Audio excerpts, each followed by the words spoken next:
Chapter 71. Ichinos. He wasn't sure what he was expecting when he slotted the BD in the wreath. So he settled in and put the wreath on his head and fell into the braindance.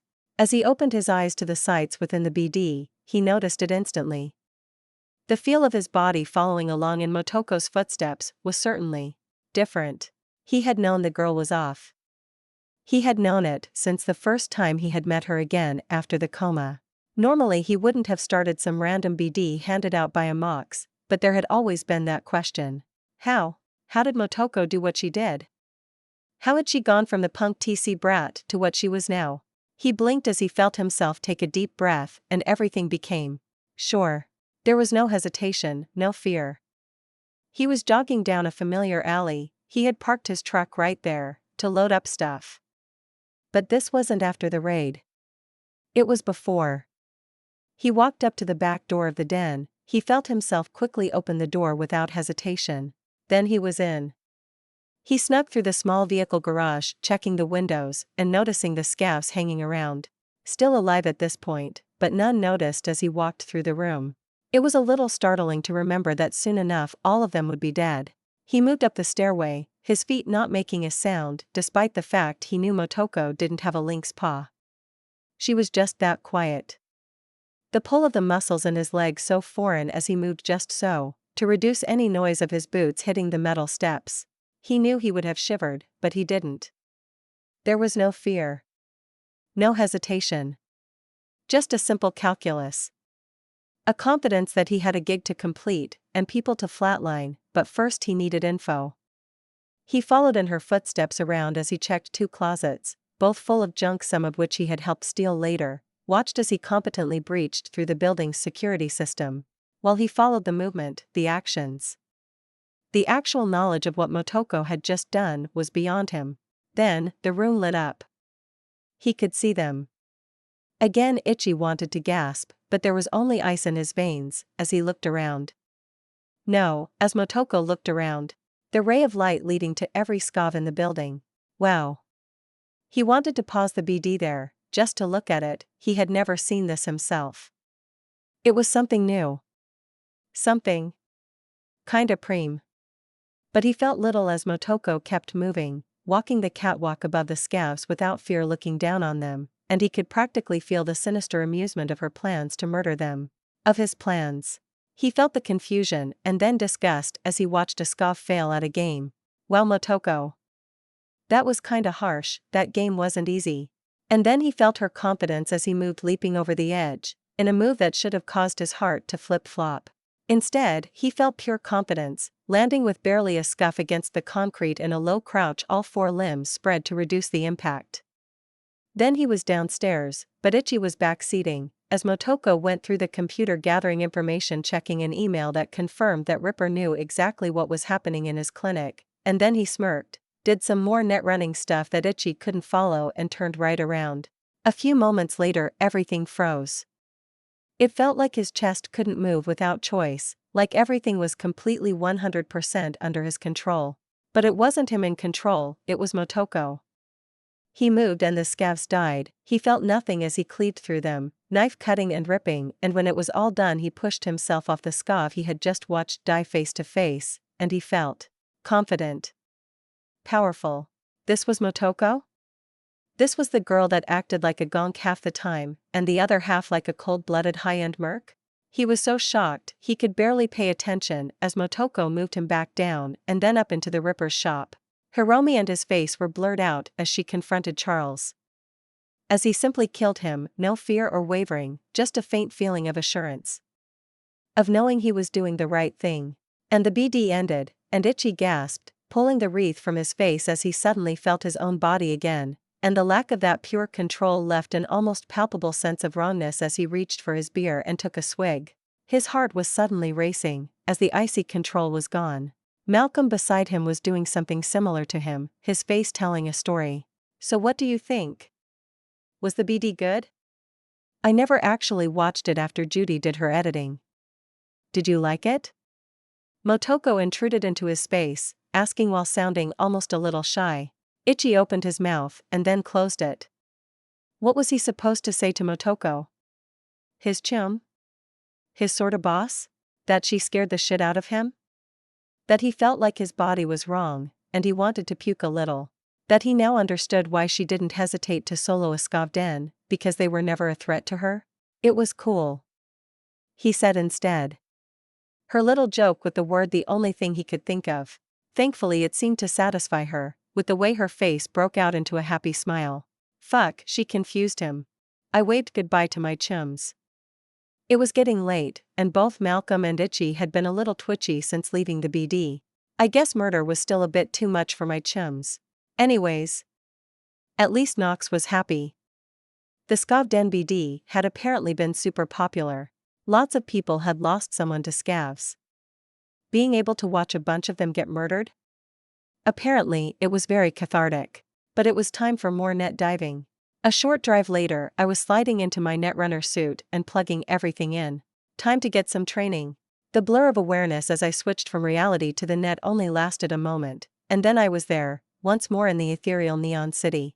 This time it only took a moment for me to jump straight to the dewdrop-in server, since I had the IP. A momentary blur of fast travel, and I was there walking up to the roundabout. I bypassed the netrunners outside and went straight for the club. Yoko would be inside. The techno music, a rhapsody of all the noises a computer could make and more, hit me as I entered, but other than noting the song and memorizing it, I ignored it.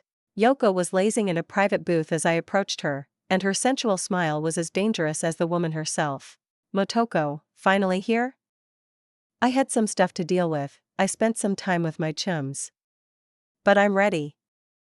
Excellent. You wanted this, don't forget. Come with me. She offered, and another one of Yoko's doors opened up beside her. She rose and walked through with me following. Inside was just a large space, a lot of memory and data set aside on the server for it. Alright. Let's get started then, she said, and before a moment passed, her tails twitched, and fire burst forth towards me. The assault was something I recognized. It was a breaching assault meant to burn through ICE to open up systems. I threw up a few of my ICE programs, before returning the assault with a breach program. On my side a blade appeared beside me and shot off, rocketing right through the fire towards the kitsune. The sword was actually a representation of a hacking attempt.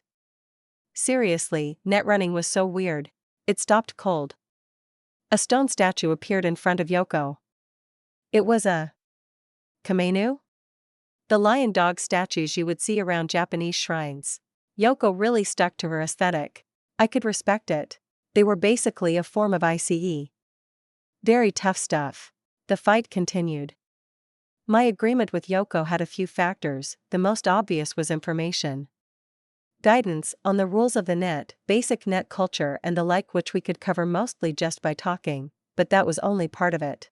More importantly, I had asked her to fight me, hit me with everything she had, so I could learn to react to combat on the net. I had the instincts, thanks to my skills. Quick hack and breach both filled part of netrunning combat, but having the instincts and knowledge was one thing. Doing was another. She was going easy on me. I could tell, just her cyberdeck alone would be a high-end system because she was able to throw up multiple heavy RAM usage hacks back to back, while I had to rely on ICE shields to hold back her assault while my cyberdeck did its best to keep up with my requests. But I was learning. So much. 100 quick hack XP gained. 100 quick hack XP gained. 100 breach protocol XP gained. 100 breach protocol XP gained.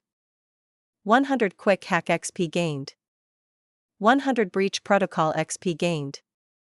Breach protocol skill level up. 100 quick hack XP gained. 100 quick hack XP gained. Quick hacks skill level up. 1 perk point gained. Breach protocol 8 and quick hack 5. Both levels had come in as I fought, and the new knowledge and skill was going to immediately be used again. I grinned with an almost feral intensity as I fought back against a literal nine-tailed fox, throwing around magic and spells.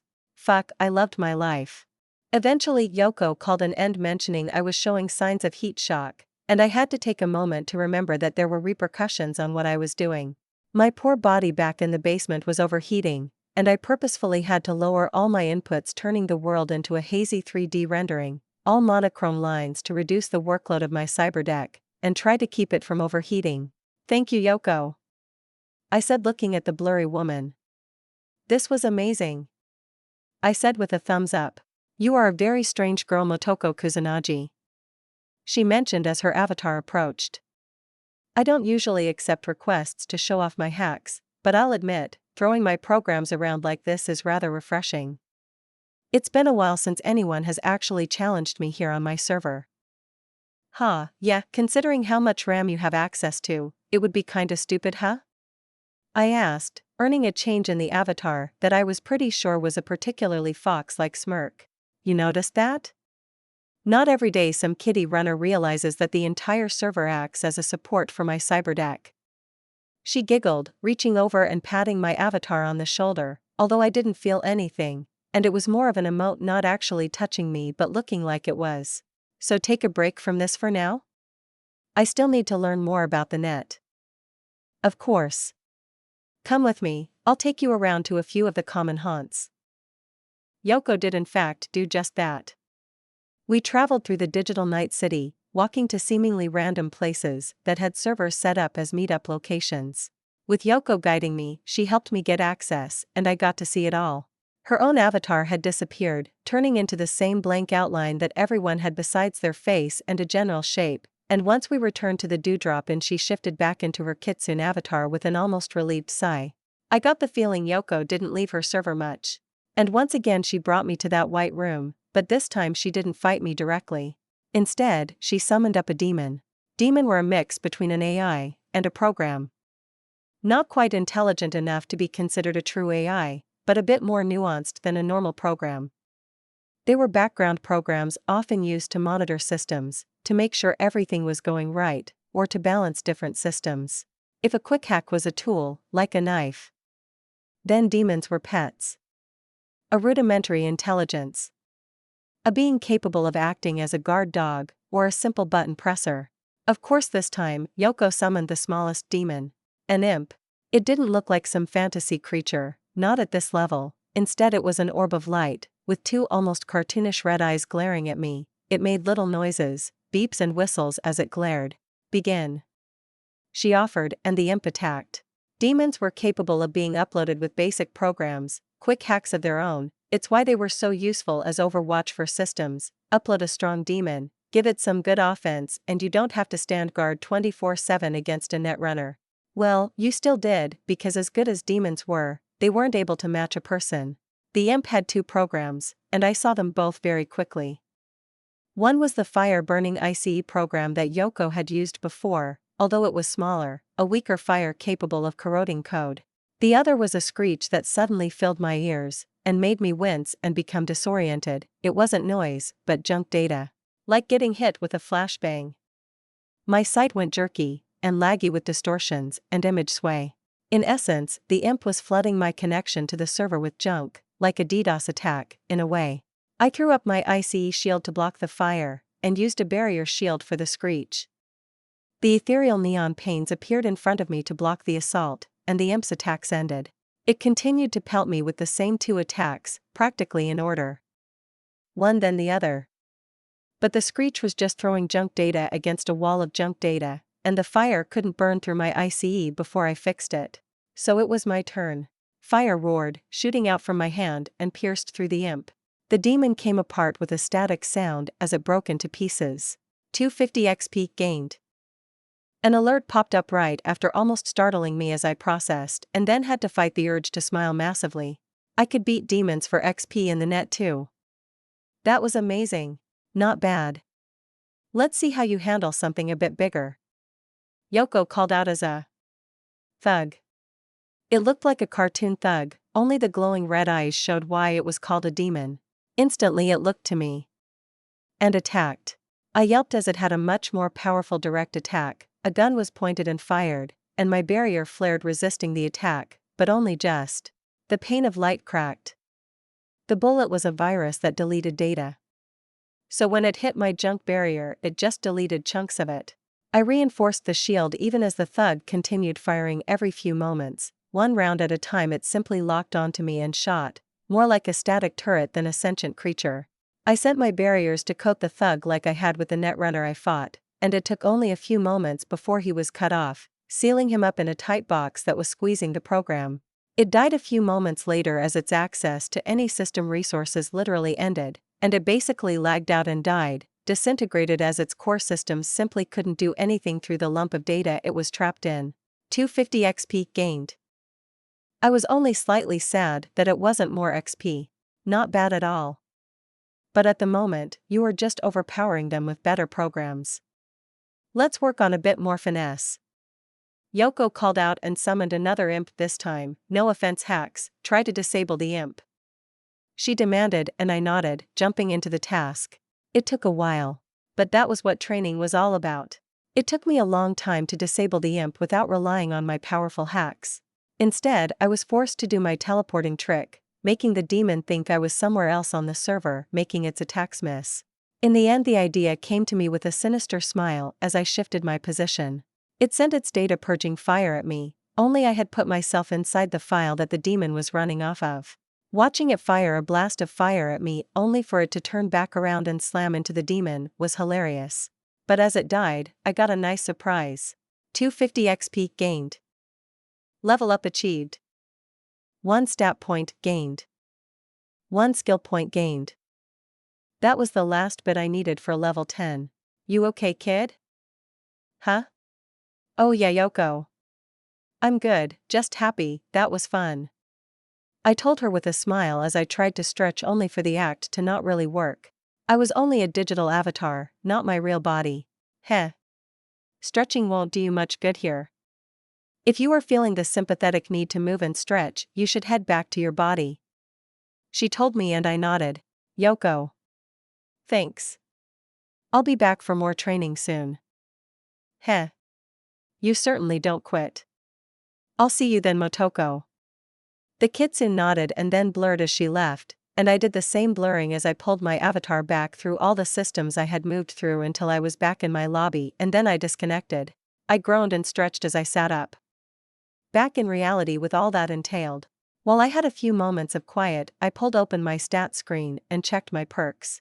I remember the last time I had looked at my quick hack perks, I had mainly been focused on game stuff. A perk to make quick hacking upload faster. A perk to make my Cyberdex RAM restore faster. In fantasy terms, the perks would let me cast spells faster, and let my mana regenerate quicker. But I've learned a lot since then. I had been wise enough to pick the defensive perk last time. The knowledge of how to defend myself had probably helped a lot even before this training with Yoko. But I had gained a lot of awareness of what was useful. So instead I started searching for something else. And then I found it. Hacking Wizard. Upload multiple quick hacks at the same time, to one or more targets. I selected the perk without another moment's hesitation and shuddered as the knowledge slipped in. It wasn't an immense amount of knowledge. It wasn't the plans for a program or anything like that. It was pure mathematics and multitasking. It would more than double the RAM usage if I tried to send 2 hacks or more at once, but in the end, if I was in an emergency, I could inundate someone with multiple quick hacks all at once, a surprise assault. Or, I could use a quick hack multiple times to target multiple people. With the knowledge that some of the higher quality hacks could already spread through a crowd, I could do multiple waves of net assaults on anyone that pissed me off. Yeah, as always, perks were OP, please, don't nerf. Too much fun. I giggled as I rested back on the chair, feeling lazy enough I didn't want to unplug everything right away. I sent a message to June letting him know I was gonna sleep in my new place, and decided to enjoy 8 hours of sleep. The next morning I went home for a shower and general cleanliness issues, stepping out of my room wearing a clean leotard and patting down my damp hair. I noticed my mess of stuff still all over the living room. Ugh. I whined but nodded, realizing that I really needed to do some cleanup. I wandered around picking things up and settling them into my room, basically packing away all my little projects so I could still get to them, but so they wouldn't clog the entire living room table. Patting my HMG on my way back out of my room, I looked over the cleaner? Tidier? Living room. It was better, I would take it. I settled in and reached over for my guitar, but before I started playing, I did something I should have done last night. I opened up my screen, and I slipped another stat point into adaptation, And the feelings, the sense of touch and proprioception that my arms gave me seemed to jerk a little as I realized the sense of touch had been just a tad off. But it was better now. Of course, before I could go down the road of playing with my sense of touch, I noticed my stat screen. Militech Condor Adaptation, Militech Condor 4 of 8. Wait. When did my adaptation requirement go down? It used to be out of 10. I stared at it for a while without any point coming to mind and ended up just shrugging. I would have to keep a closer eye on it, but it was interesting that it could lower the max. I guess I had been mentally adjusting to the chrome pretty well over time. My new sense of touch on the strings of my guitar had me smiling as it distracted me, and I strummed a chord. Instantly, a song slipped into my brain, and I started strumming the notes. She's so cold and human. I sang along to Lithium Flower. It figured if I was going to play a song, I should play a major Motoko Kusanagi theme. The sound was different from my normal music preferences, but I jammed out to it, enjoying the way my chrome hands had no difficulty hitting the notes, that the song came out sounding good. My voice crooning alongside. Yeah, this was fun. Sure, Night City was a nightmare. Sure, I knew someday, someone I knew would die. One of my chums would end up murdered by the city. Because this city murdered everyone eventually. But until then, I couldn't help but admit. I loved it here. I want to go surfing with her. I sang the last lyrics, trailing off as I finished the last refrain. I sighed when I finished. 100 Rocker Boy XP gained. Alright, Motoko. Pick a problem to solve today. I told myself. I had so much that needed to be done. I wanted to finish my music box, which meant programming and tech grinds. I wanted to hunt more scavs, which would bring in eddies to me and my crew, and potentially new chrome. I should try to help the SLS guys with a gig, which meant information. Which meant I needed to dive into the net again. I wanted to hang out with Jackie again. Had he still not finished that gig Wakako gave him? Very disappointing, Jackie. I might actually have to step in. I still had other projects I wanted to get started on as well. My future desire for a Tachikoma to complete the cosplay, for help on gigs. I had even taken the robotics perk and never got to use it. Because robots were hard. I also wanted to just hang out with my chums. The other night was fun, and Hiromi had gotten left out. Plus there was so much more to do. As annoying as it was to have a bit of choice paralysis, the fact I could do all of them just given time meant it wasn't exhausting or making me angry. Instead it was just, which did I want to do first? Well, considering I wasn't sure, I made a call. Motoko. Wakako. How's it going? Thanks again for the help, that Netrunner gear is coming in super handy. I told her cheerfully. Good. I hear you took over the street gang as well. Yeah, that was more Hiromi's doing. I'm just glad I didn't have to kill a bunch of gonk kids. Well, having lines you don't cross is fine, as long as you don't ruin a gig because of them. I take it by your call that you are looking for more work? Not directly. How's Jackie Wells doing? I expected him to have finished up by now. Wakako actually sighed over the line, and there was silence for a moment. I just knew she had lit up a cigarette and was preparing to complain. The boy is too cautious. The gig is still open, and nothing has been done that I have seen. Want me to go poke him? I asked, and the line was silent for a minute. I will not pay you for completing someone else's gig. Not something I'm worried about. Besides, I told you before. Jackie has some talent as a good bruiser. I could use someone like that on my gigs. Me helping him out now will be a good foot in the door to convincing him to work with me in the future. Very well. I'll send the details of the gig to you. Handle it however you want. Thanks, Wakako, and she already hung up. I said, realizing my agent was quiet. Wakako, you bitch. It's called a goodbye. Would it kill you to say it every once in a while? But a moment later, I got a beep as a text message. Directly from Wakako. It was basically a copy of a message she had sent to Jackie Wells. I read through the notes, and I realized pretty quickly what was causing the hold-up. Jackie would definitely need some help on this gig. Chapter 72. I drove by the corporate-owned building. Microtech had been one of the big NUSA corporations for decades. They were like the Microsoft of the cyberpunk world. They weren't quite as powerful now as they had been in their heyday, but they were still going strong. Jackie's gig was simple on the outside. Wakako wanted the schedule for incoming shipments. She was probably just a go-between in this case, getting the info for someone who wanted it rather than something she would use herself. But Microtech wouldn't just leave the data laying around, and Jackie wasn't exactly an infiltrator. He hadn't gotten the gig done yet, so he either didn't have the skills to complete it, and was trying to hire someone to do it for him, or he was trying to come up with a plan to do it himself. That was where I came in. I was going to look around, get an idea of what defenses this place had, and hopefully be able to guide Jackie into getting the data. I didn't want to just do it for him. One, that would be insulting. I was very aware that I was still a kid to most people I interacted with, and Jackie wanted to be an edge runner. You don't jump into a profession like that without having an ego, and second, Jackie needed to do this.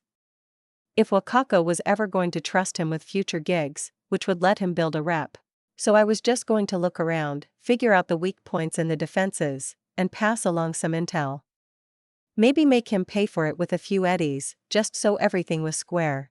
Of course I was thinking that as I pulled into a small strip mall. A few food shops and things right across the street from the building. But that was when I noticed none other than Jackie Wells himself sitting at a noodle bar, slurping down a bowl of ramen and staring at the building across the street. Huh. I guess he was working on getting that intel after all.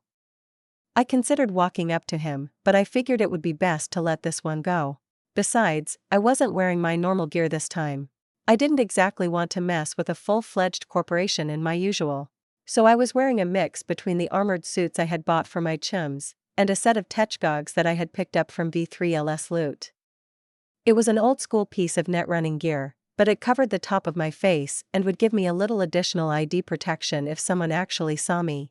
I would already be covered from recording devices, but people could still see my face, and if they could ID me that way, it didn't matter if the corp doesn't have a recording.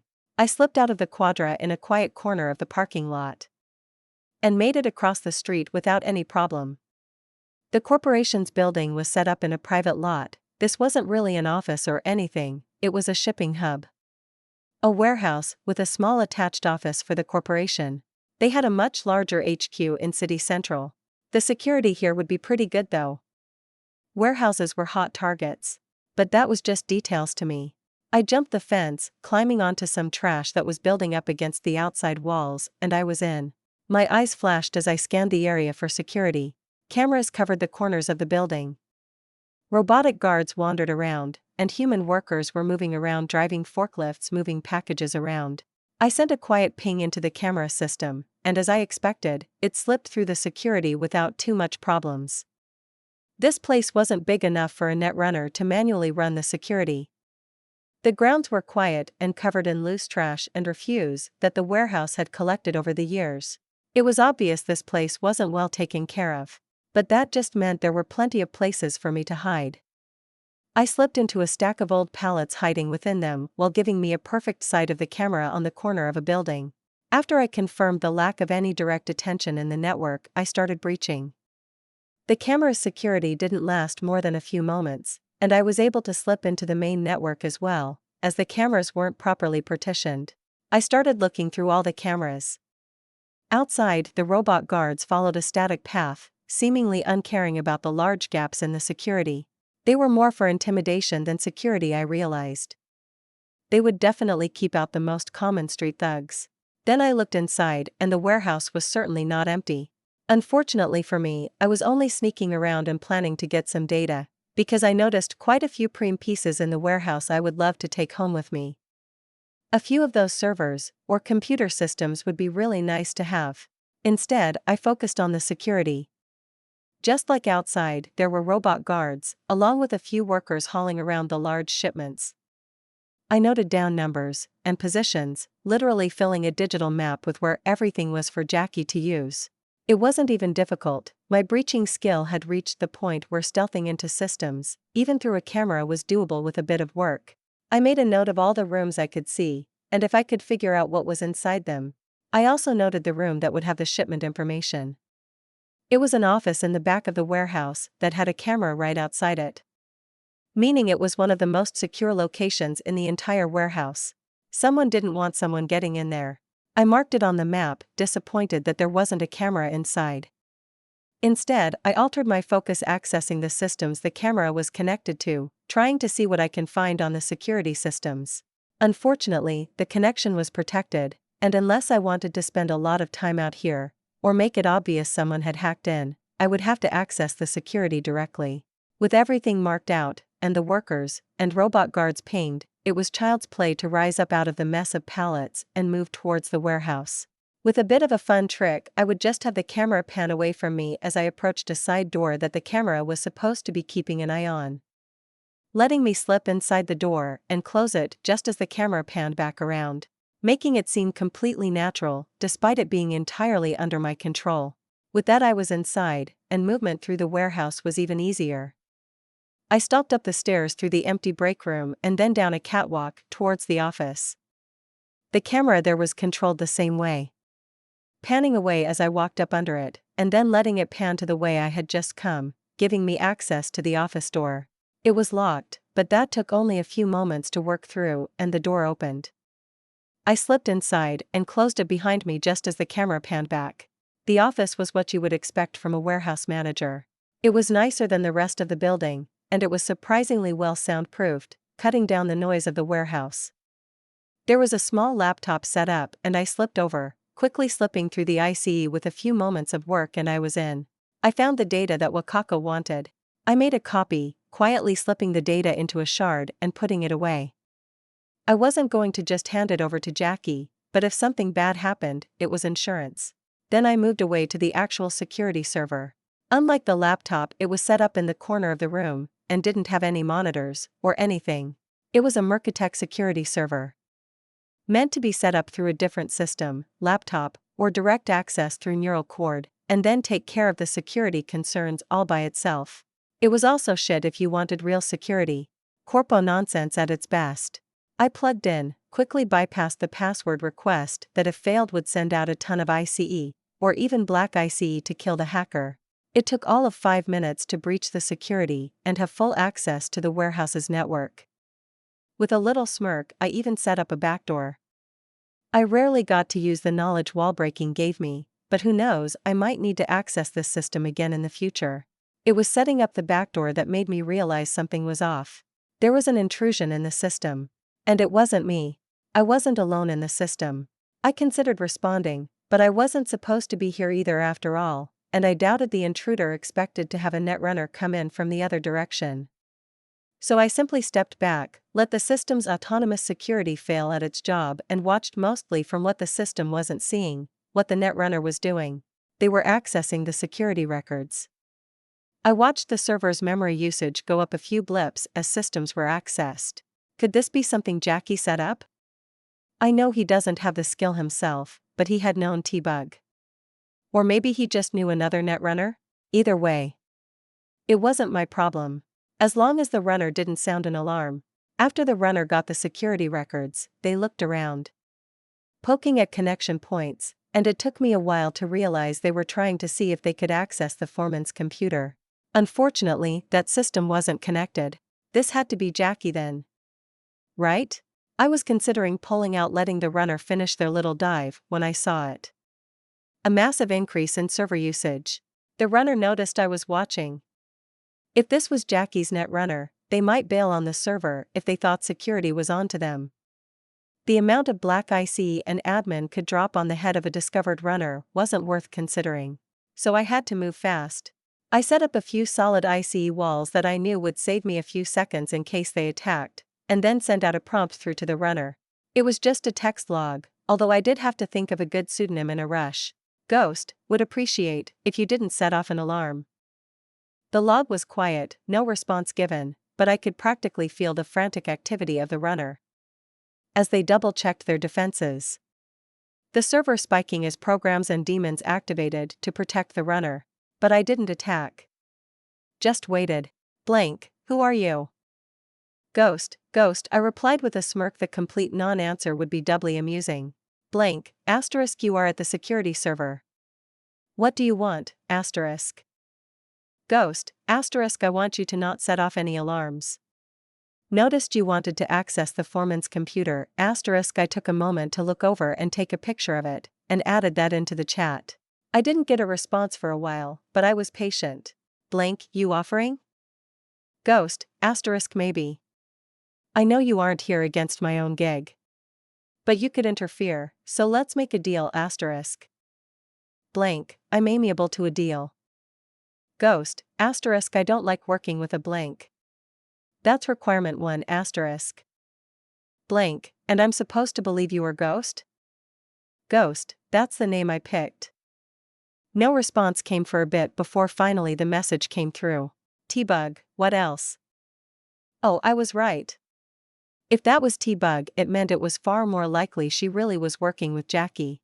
Ghost, asterisk nice to meet you Bug. If I'm right, just to confirm, you are working with Jackie Wells at the moment to retrieve the Microtech shipment schedule for the next month asterisk.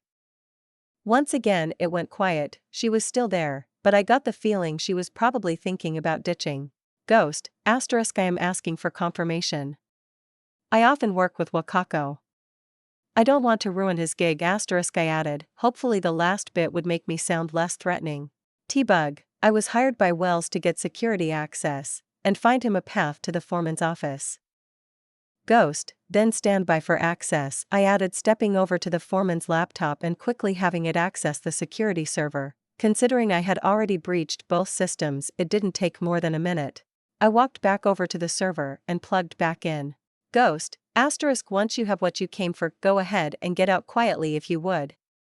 Please wish Jackie luck on his future work with Wakako. It will be nice to have another merc to tap for work asterisk.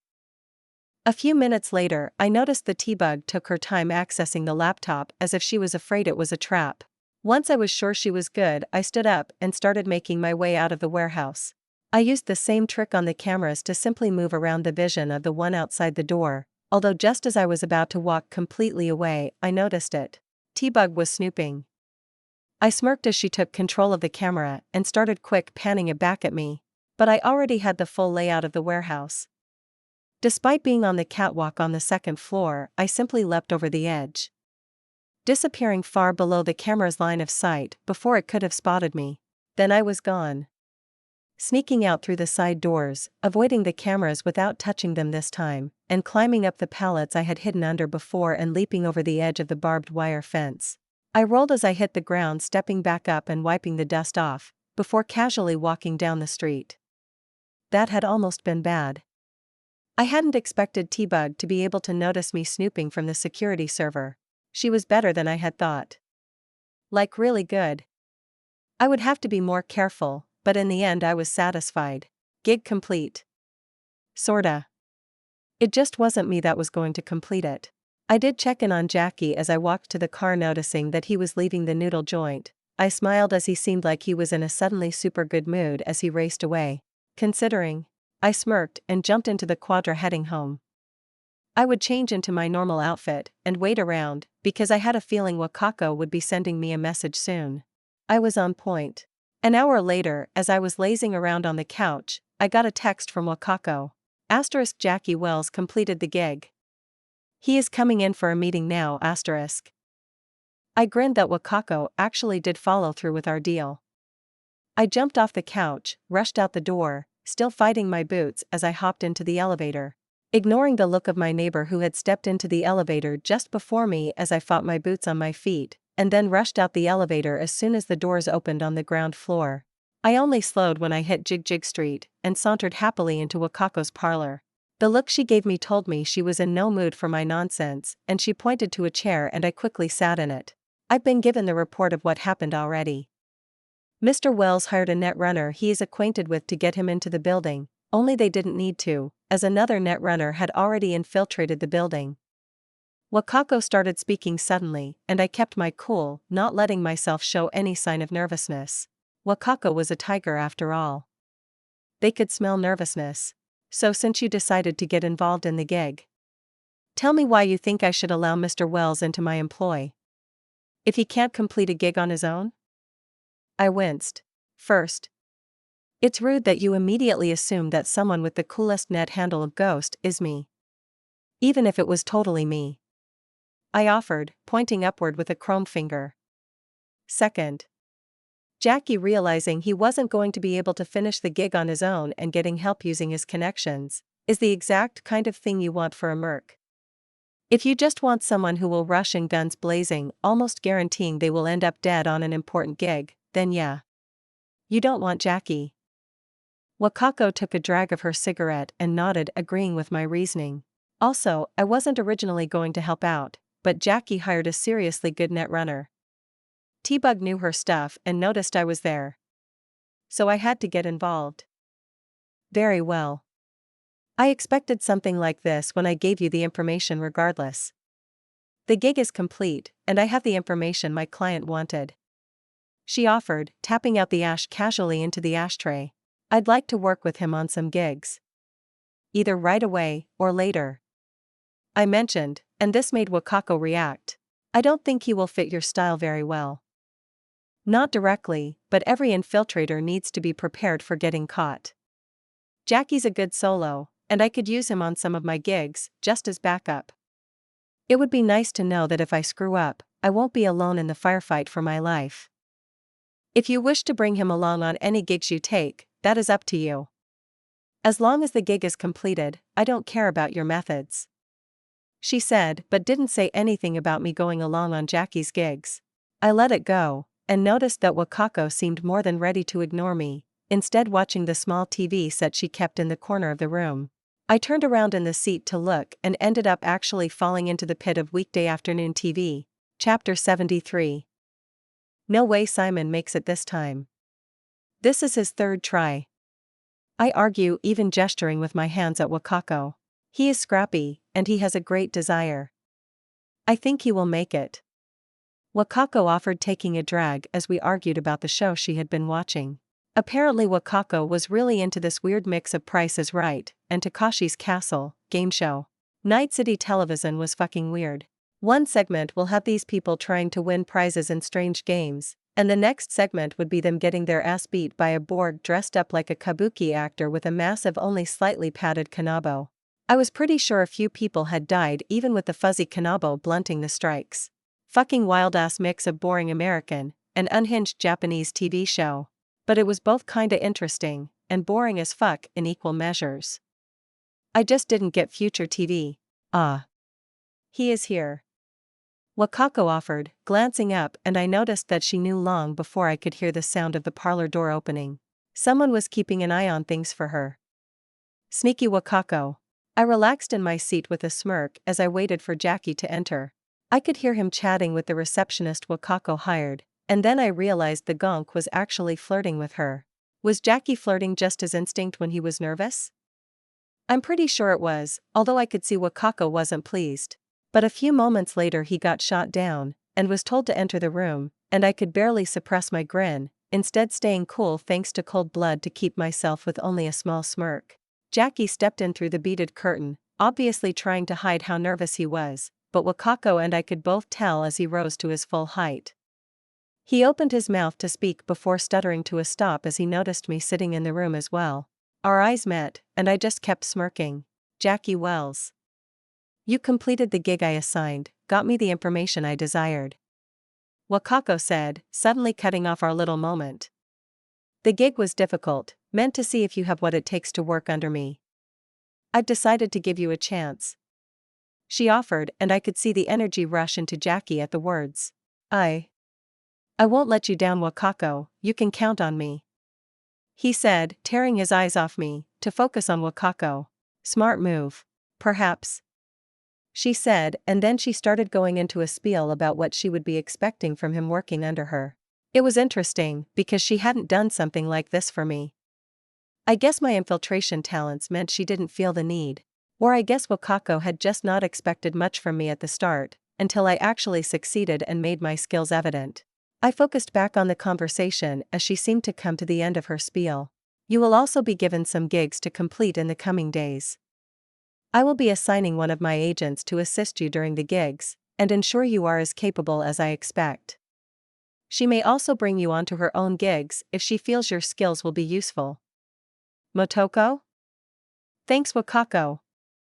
I said, smiling, turning to Jackie and seeing the confusion on his face.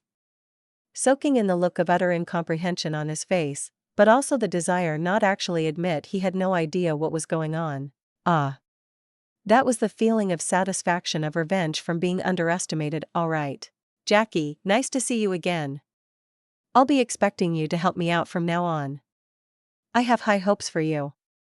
I say with a grin and simply delighted in how Jackie's confusion only grew. I look forward to it, Hermana? He said, although his tone made it come out a question. Wakako, anything for him today? I asked, and she shook her head as I rose up out of the seat. Great. Then I'll get him out of your hair. I chirped, standing up and waving for Jackie to follow me, but just as I was about to leave the door, I stuck my head back through the beads. Simon failed again.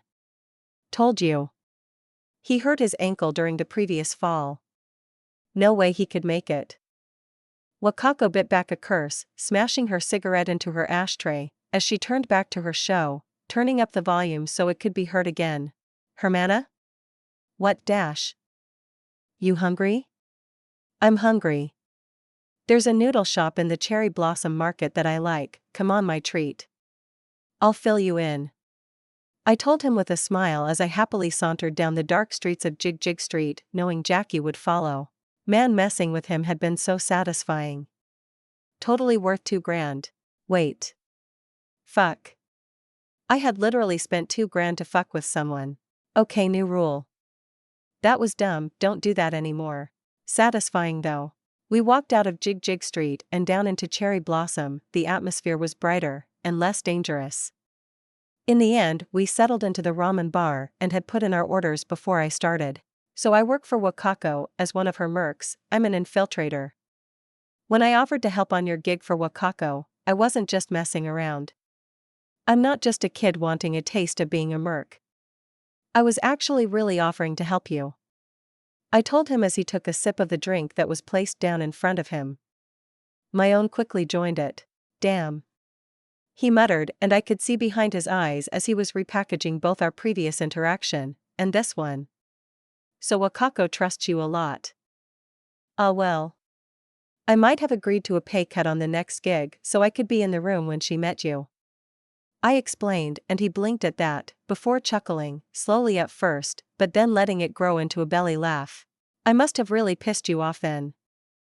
No, I wasn't angry, more amused than anything. Maybe I wanted to rub it in your face a little. I offered, holding up my fingers with just the tiniest gap between them. Well, you definitely got me, Hermana. I wasn't expecting to see you in there. Thought I was losing it at first. He said, taking another drink, and I couldn't help but chuckle this time. Yeah, it was great.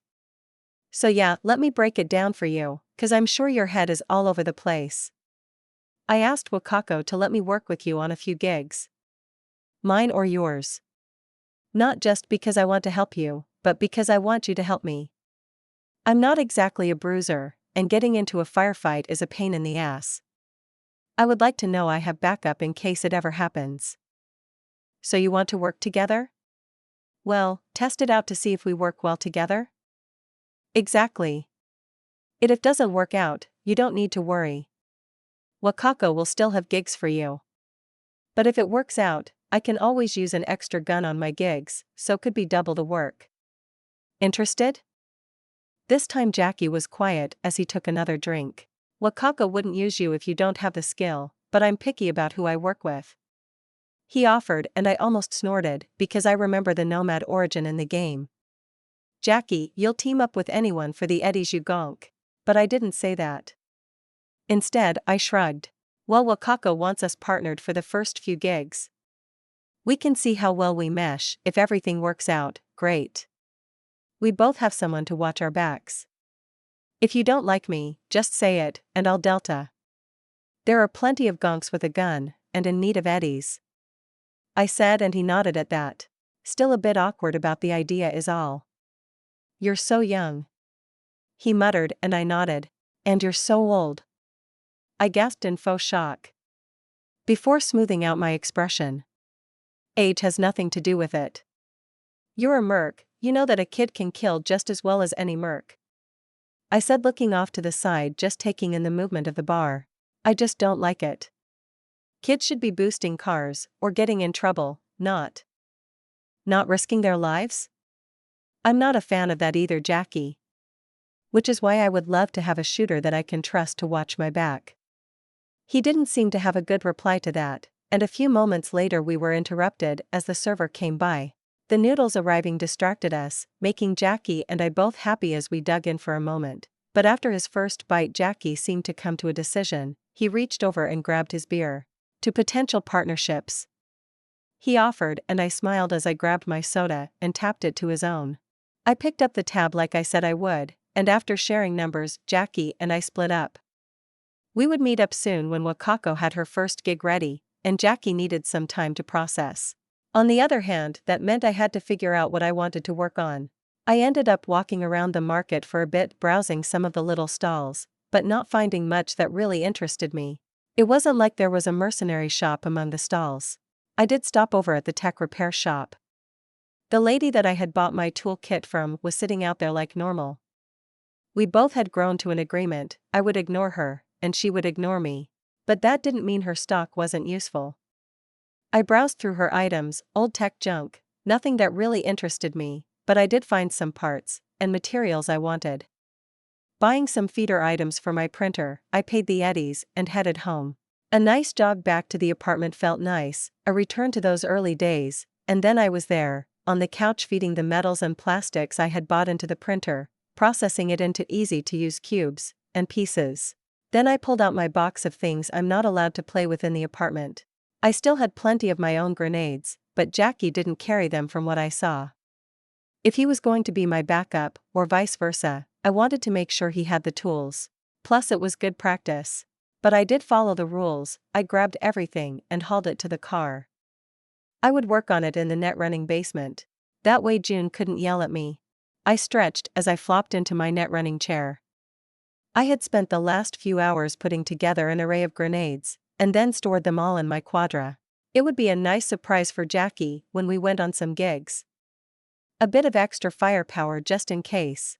I finished plugging myself into my net-running chair and blinked, returning once more to the net. I zipped over to the Dewdropin server. Yoko had told me last time after our practice that she would have something special for me, so I was kinda excited. As soon as I entered, I got a request to enter Yoko's private room, and the Japanese door clacked open in front of me, letting me walk right inside.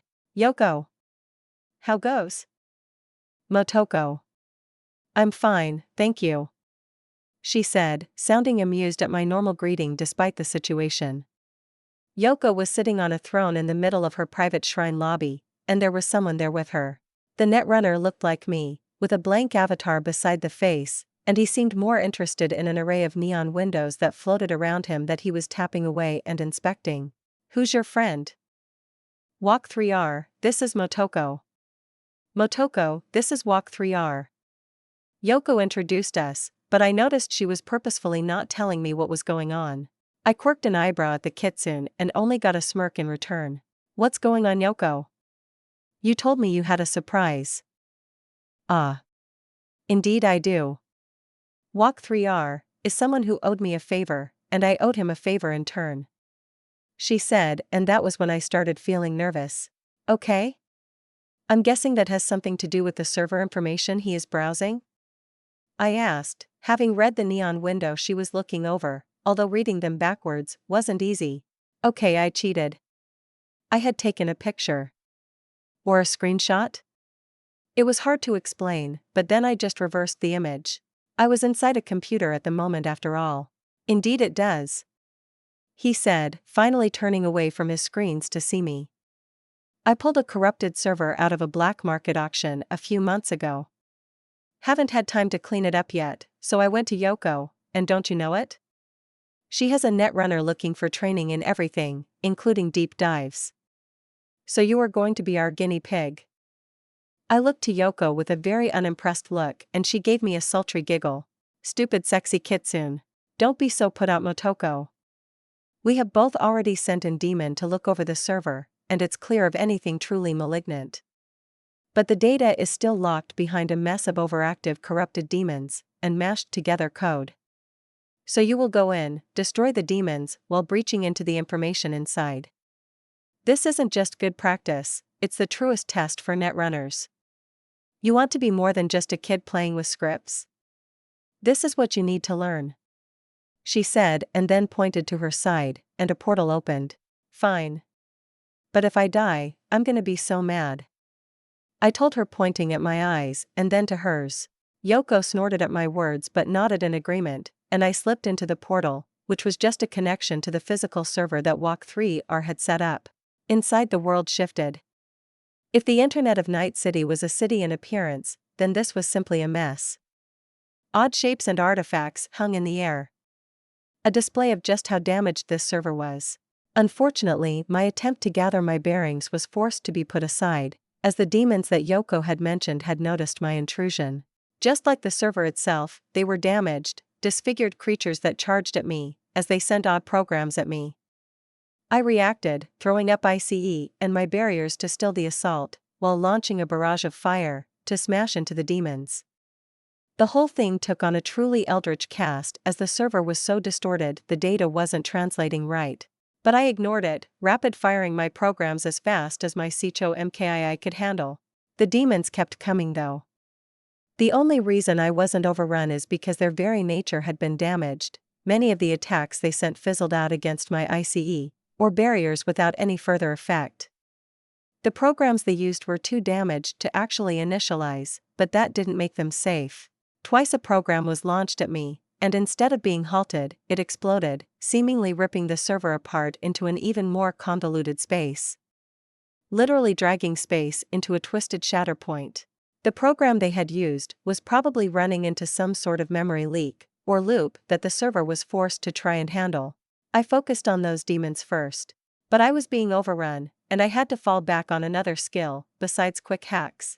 Quick hacks were unique abilities. Programming was magic, altering the fundamentals of the world.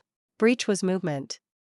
It was knowing how to move in the web, how to bypass the natural traps and pitfalls. The very nature of it being a digital space.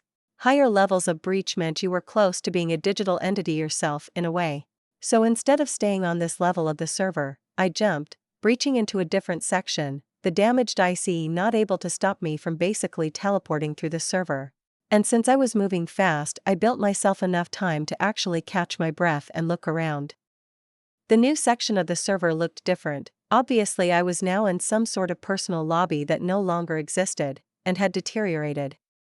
It looked like the floor of an office building, if the missing roof showing a broken sky, and everything distorted and broken was the norms. In the distance, I could see buildings that might have once looked like Night City melted like candles, or had broken into floating pieces, or stretched like taffy. The sky overhead, that I could see through the rest of what had once been part of a building above me, had a massive jagged gash running through it, showing a different time of day within the tear. This space was unstable. Also, why did I feel like I had been transported to a zombie apocalypse world? I shook it off. I only had a few moments before the demons followed, enough time for my Sicho to cool down and let me batter them again.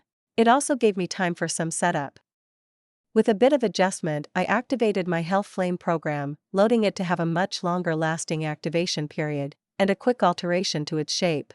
The fire was not just my strongest offensive hack, but it would be doubly effective against the already deteriorated demons.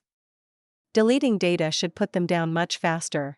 Program loaded and activated, and in my hand appeared a sword. A flaming long sword that I was thankful couldn't harm me, because I grabbed it without hesitating. The first demon that slipped into my new section of the server was a broken imp. The demon should have been a ball of light, but wasn't. Instead, it appeared as a distorted shape, telling just how damaged it was. The digital sword in my hand lashed out and cut through it, seemingly burning it away, where it struck, and slowly the demon flickered before popping into shards of light. But that was only the first. More demons started popping in, as they took longer to traverse the server. But the numbers were lower. Instead of a single overwhelming horde waiting at the entrance, it took time for the damaged demon to find me, and they came in a trickle instead of an overwhelming tide. I stuck mostly to using the sword to destroy the demon, and my barriers as a shield. I was forced to activate to block the long-range attacks, although for the most part it wasn't needed as I simply cut through the horde, moving fast. If only moving in cyberspace was the same as moving in the real world, I wouldn't be having any difficulties at all. The demons moved like robots. So it was only because I was forced to fight on the digital scape that I even had any trouble. After all, despite me swinging my sword, what I was actually doing was hacking and damaging programs. It just looked and felt like a physical attack. Still, it did feel nice to have a sword in my hand. Again and again, the demon came, and despite my skill with a sword, since it didn't translate over, I was struck. The first time it was a fire program sent out by an imp that I hadn't spotted, and I was forced to go fully defensive as I had to IC and counter-breach the overheat quick hack that had just struck me. I winced as my Netrunner chair gave me an update saying I was overheating quite badly. Eventually, I got it back under control, and continued on. Another was a much bigger thug demon that surprised me with a corrupted attack I didn't see coming. The program attacked my connection, giving me a sort of double vision, and a lag spike that left me groaning in pain as I fought the effects, killed the thug and did my best to keep myself defended while I purged the virus that was attacking me. But thanks to my breach skill, I did have the ability to regain my system, pushing out the assault. I would be paying for it afterwards though. An 8-hour nap had my name on it when this was over, because I was suddenly not feeling well, and if the state of my body was translating into the digital, that wasn't a good sign. I shook it off. I would recover after, so I focused on my battle slashing and breaking up corrupted demon after demon.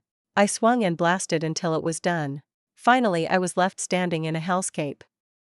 The scattered remnants of the demon's data covered the floor around me, digital viscera, and as I waited, but nothing else came.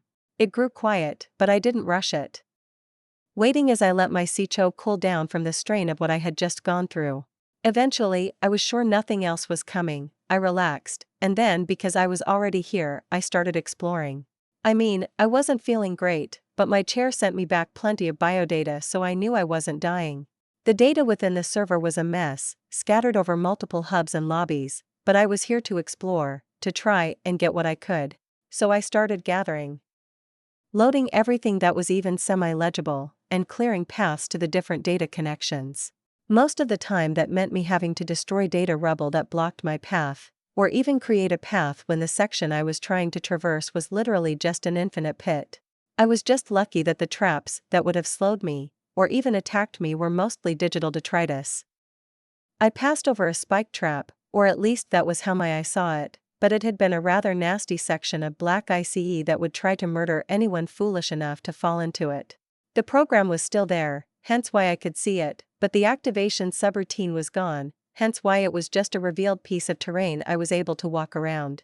Honestly, walking through tunnels to reach different sections of the tunnel reminded me of a dungeon crawl. I was a roguelike protagonist now. I giggled at the thought as I reached another room that would have data. The fact the room was sideways, the tunnel I was using to reach it, twisted horrifically at the end, nearly disconnecting from the section of the server, telling about how badly the data had been damaged in this area of the server. But I did notice that inside it wasn't that badly damaged. As I hopped into the lobby, gravity asserted itself and I landed on my feet, actually looking at a rather normal room. I blinked. Everything inside looked fine. Sure, the connections to the room were fucked, but the data inside looked perfectly normal. It looked like a high-end smoking room. Big wingback chairs surrounded a fireplace, everything was dark wood, or at least meant to look like it, and the walls were covered in books. I instantly registered the library as just that, a repository for data done in a visual style. Nice. I walked up to the shelves, the data was still intact. Nice. I poked it, basically doing a check for anything nasty, but there wasn't anything I could see, no traps. No ICE or anything. So I pulled a book off the shelf, about to check the data when the light in the room shifted. I looked up just in time to see something hulking and massive start to crawl out of the fireplace. Something I recognized. How could I not? It was a Tolkien Balrog. A fucking Balrog. Nope. I muttered as I used up every drop of RAM in my cyber deck to ICE up the demon and then ran, attempting to get the fuck out of this server. The library didn't have a program trap, It just had a fucking Balrog sitting hidden in the digital flame waiting for someone unregistered to access the data. Fuck. That was sneaky. I leapt slipping onto the sideways twisted hallway that was the exit out of the room, incredibly grateful that my breaching skill let me slip into the twisted damaged connection port. Yoko. I need an exit. I sent a message out as I leapt into the twisted hallway, but I could hear my ICE breaking as the demon gave zero fucks about my defenses, as it released a digital roar. Fucker. I know that sound. That was Godzilla. I ignored the Balrog using a fucking Godzilla scream.wave file as it chased after me. Its body too big for the twisting hallway, but that didn't seem to matter as it literally bashed its way through the distorted space, ripping the server apart with its power. Probably permanently breaking the ability to access the smoking room. Fuck that. I was desperately trying to find a clear path to disconnect from the server. The demons I had fought up until now were low-level programs. That Balrog was exactly what it looked like, just a single glance told me the thing was a truly massive digital entity. Probably the closest thing to an AI without actually being one. A true fucking monster, and I was the dwarves in this instance. I had dug too deep. Thankfully, while it was powerful, and more than capable of smashing the programs I threw over my shoulder at it, it wasn't able to move as fast as I could. The server architecture slowed it down, as despite being a digital entity, it didn't know how to travel through this distorted hellscape. Plus I was literally just backtracking, using paths and steps I had left behind me. Slowly I gained more and more distance, its Godzilla scream left far behind me as I reached the initial lobby. Yoko! Stop fucking around. I yelled out. The two netrunners had obviously been watching me dive, and I was right. A few moments later, a portal opened and I confirmed it was Yoko and Walk 3R. I jumped in, my sight blurred for a moment before spitting me out in Yoko's shrine. Fuck. I cursed as I sort of caught my breath and didn't at the same time. I could feel my heart pounding, but not. Cold blood was still effective while net running, but my disconnect from my body meant there was still some weird kickback. My relief at not dying was basically ignored though. Well, that's a bust. Walk 3R said with a sigh. I looked up seeing the screen he was watching that displayed the Balrog going berserk in the digital space I had just left. Smashing and crushing everything. It was always a risk. You gained some data, did you not? Yoko offered simply. Yeah, but not enough. Not as much as I could have, that repository could have been, he sighed, shaking his head. What? I asked as I let my avatar flop onto the ground. It didn't feel like I was sitting, exactly, but I really wanted to just be close to the ground for a moment. The Balron you just found destroyed the data as it passed through the server. You tripped a very powerful trap. You are lucky you escaped with your life. Yeah, tell me about it. Balron? Stupid name. I grumbled, taking note of the name she used. Apparently they weren't just calling it a Balrog? Was it a copyright issue? The idea seemed funny to me. Hackers creating demons worried about the Tolkien estate. So everything was deleted? Yes, at least the room you were in is no longer accessible, so it's about the same. Yeah, he was smashing the already broken tunnel to the room.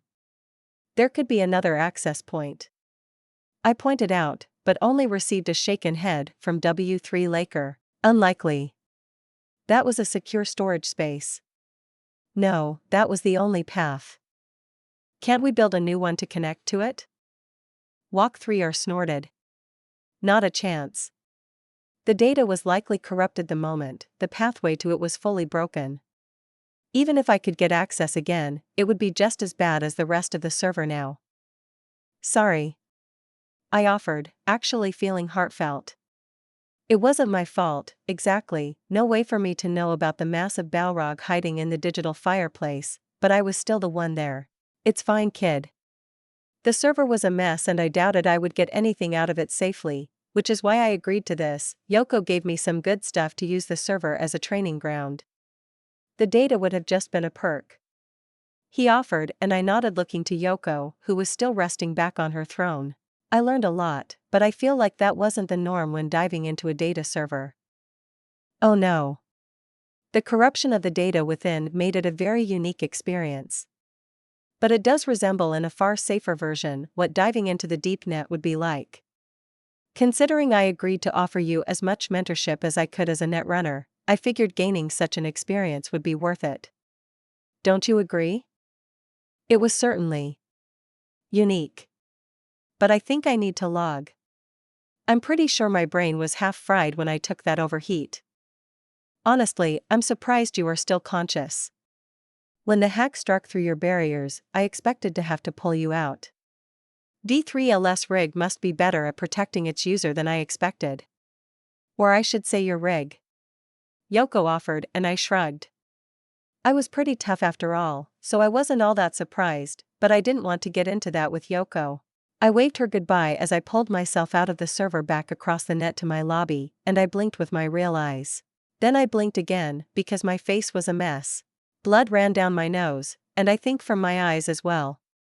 The fact my karoshi weren't biological, the only reason they were still working.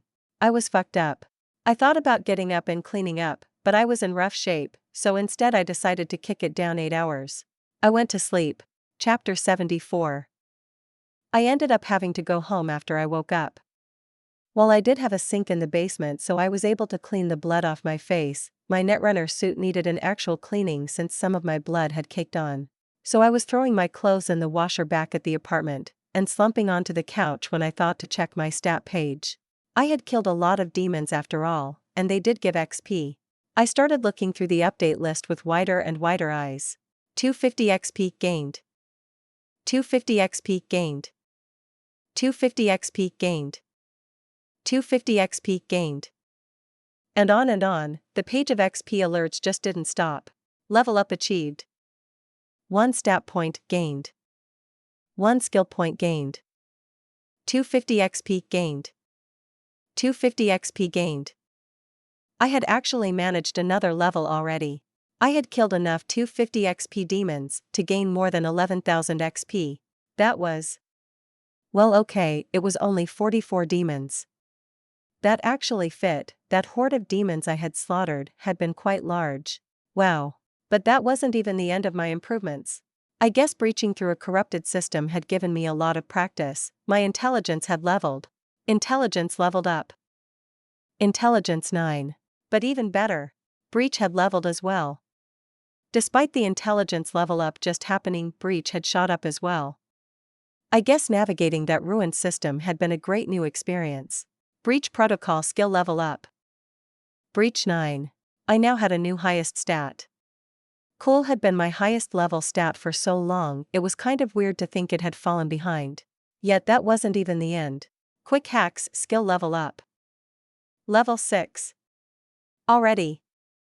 I mean, my previous levels with quick hacks had all been with ping, and in the real world, and this time not only was I using much more powerful programs, I was using them on the net. Both as offense and defense, against enemies doing the same. I nodded, it made sense for it to level so fast, but it still surprised me. The influx of knowledge and experience hadn't even been noticed. I had been so busy fighting against the demons. The fact I had suddenly improved had completely slipped past my awareness. I'm gonna be such an awesome hacker. I whispered to myself, unable to stop the jittery excitement flowing through me. Sure, it had been a mess. That server had nearly killed me. Well, I likely would have been okay with 2 other hackers watching my back, but I could have been hurt. Okay, more hurt. But it was still totally worth it for this alone. So many changes just with one dive. Heh. It really was like a game. Go into a dungeon and come out more powerful. I loved dungeon delves. Maybe I could actually find a server that had that gimmick. I bet there were at least a few. There was no way fantasy archetypes died out. I picked up my programming laptop as I waited for my clothes. I was feeling inspired. There had been a gain greater than just higher numbers. I had learned what it was like being in the net, what I could expect, what I would face, and what I would need. It made me want a demon of my own. Not just a demon I could use, because I had a few stored away in my system. Specifically the neat little demon that would interfere with optics of people I hacked, for example. Cyber Ninja was still a really cool perk, but I wanted to make a demon of my own. One just for me. But first, I needed more levels. back to the grind. A few hours later, mid-work on trying to streamline reboot optics some more. The door opened and June slumped inside. "Hey June. You okay?" I chirped as he seemed lethargic, but he just waved a hand holding a XXL burrito at me as he headed to the fridge grabbing a drink and then slumping onto the couch as he started eating and drinking. I ignored him for a bit. He looked tired, and I knew he would tell me what was wrong when he was ready. I was stuck dealing with a total disaster all day. He finally told me, and I nodded as I closed down another line. Looking at it, and deciding it was better than it had been. Sounds tough. Some gonk decided to try to beat up a 6th Saint girl. The girl was the kid sister of someone important. I was the bodyguard of High Take, while he tried to calm things down. It took forever, and I had to keep an eye on things the whole time. It got tense a few times. He said, sighing as he took a big bite of his disgusting burrito. "Sounds like it all worked out in the end? No gunfights?" "Not this time." He muttered, but he nodded and leaned back, seemingly happy that it had all been okay in the end. "How was your day? You've been out and about the last few days." "I was net running." I told him, which caused a reaction as he jerked up and looked at me in surprise. "Wait, really?" "Yeah? Why is that a shock?" "I've been doing netrunner stuff for a while. I even upgraded my cyberdeck a little bit ago, remember?" "Yeah, but knowing how to throw a quick hack, or a little programming error, I mean being a programmer isn't the same as net running." He said, having to backpedal on calling my skill with programming little. June had been smart enough to notice my glare. "Yeah, well. I told you that I took over the netrunner's basement and all the stuff to get at his equipment." "Yeah, but I guess I hadn't really thought that you really would." "Oka-san. She'd be so proud of you, Motoko. She always wanted you to follow in her footsteps." "Wow. I guess." He went silent as he sort of stared off into space for a bit. "Natasha Kusanagi, huh?" I spoke, unable to help myself. I didn't think of my parents very often. "Yeah. She was amazing, there wasn't anything she couldn't hack." Jun said with a smile on his face, and I nodded. "Well, I'll be just as amazing." I told him, not sure what else to say. So instead, I turned back to my laptop and got back to work. June eventually turned on the TV and settled in, as we just hung out together. The level up hit me by surprise. Programming skill level up. 1 perk point gained. Programming 5. EEE. I squealed as the information hit me. The fact I had been fighting my reboot optics quick hack for so long only to suddenly gain something even better? Huh? What's up, Motoko? Ah. I just had a breakthrough. I lied to June, but it was kinda true as well. The info dump as always gave me the chance to look over my previous code and scoff at how bad it was. Even just a single level improvement was enough to make me realize all of my work up to that had been a waste. Wait. The thought struck me, and I looked at my current stat screen with a realization. 1 stat point. 6 skill point. I had everything I needed. Why was I wasting my time grinding out low-level programming when I could maximize it? I hesitated as the thought struck me. I liked grinding, and it was good for me. The grind forced me to produce something, to create. I mean, sure, I could probably rip apart everything I programmed up until now if I really upgraded that much, but it was useful to do it myself. There were other stats, other skills as well. Wouldn't ninjutsu be best to level up more instead?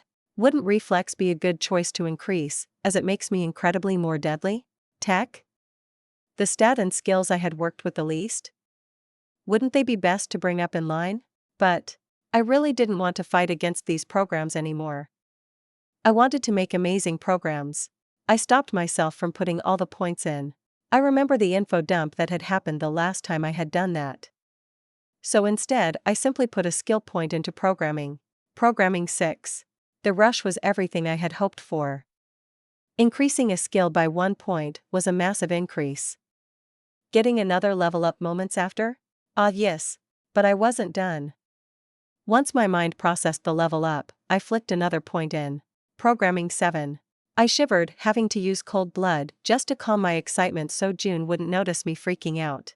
It was amazing. Methodologies, improvements, secrets, tricks, and the experience of knowing when and how to use them flooded in.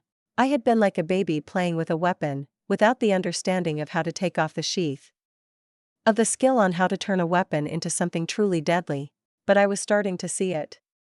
That vague understanding of what programming could truly do. I was finally starting to glimpse its true potential. Rake Bartmoss had with a bit of programming literally caused an apocalypse. I was going to be just as good in the end. I pushed another button. Programming 8. I exhaled. Programming was now at the same level as my ninjutsu. The skill that had turned me from a street kid with memory problems into a merc with a future. Programming 8 might even be more powerful. I understood how to make rudimentary AI. I could create intelligence. Oh, I had some plans for that. But I could still push it more. I had 3 skill points left. Who says I shouldn't use them? They were mine. Programming 9. So close. I was so close. I could see it, that tiny bit more. I had seen a digital world before, but now? Now I knew what it was made of. How it was constructed. Like humanity learning about the atom, only I could alter atoms. I could program the world and change it. I don't know how long I sat there, as June watched TV staring at a laptop without seeing a word on it. The amount of information was smaller, but the complexity was higher. There was so much I could do now. So many problems I had stopped working on before would now be easy. Simple. Child's programming. No, not even that, good programming from an average person. But I wasn't average. The gamer system made me capable of being a genius, a prodigy, a monster. I was maxed out though. Intelligence 9. Programming 9. I couldn't go any higher. My eye peeked over to the stat point. I had been saving them for my arms, but that wasn't too much of an issue anymore. Right? It was just 1 point. I clicked it, before I could stop myself. Intelligence 10. And then I pushed another button. Programming skill level up. 1 perk point gained. Human limit achieved. Programming 10. I winced, hissing a bit as I rubbed at my head. Maybe taking 5 level ups in a short period hadn't been the smartest thing. My head throbbed, but it was the knowledge flowing in that made it all worth it. I didn't even have to think about it. I could think back to my reboot optics quick hack, and remember bad code, bad choices, and ways to fix it. Ways to improve it. And yet, I checked my stat page, trying to figure out what human limit alert meant. When I selected it, a small alert appeared. Asterisk human limit achieved. XP leveling has been locked. Stat or skill points required for further advancement asterisk. I read the alert a few times. Trying to understand it, I had come so far. And yet I wasn't at the peak. Level 10 wasn't the max.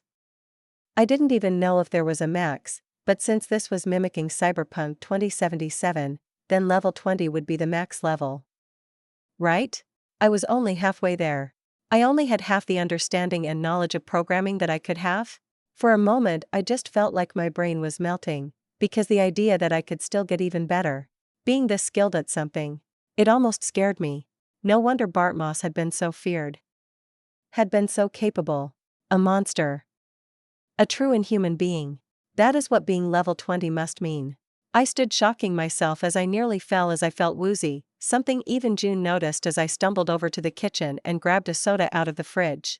Hey! June was there behind me gently reaching out to grab me, which was weird, until I realized he was moving back and forth. No. No, it was I who was swaying on my feet. Motoko, are you sick? No. No, I'm okay, June I just had a surprise, I guess. I mumbled, but I let myself fall into a hug. He obviously didn't believe me, but the soda helped. The cold and sugar was just what I needed.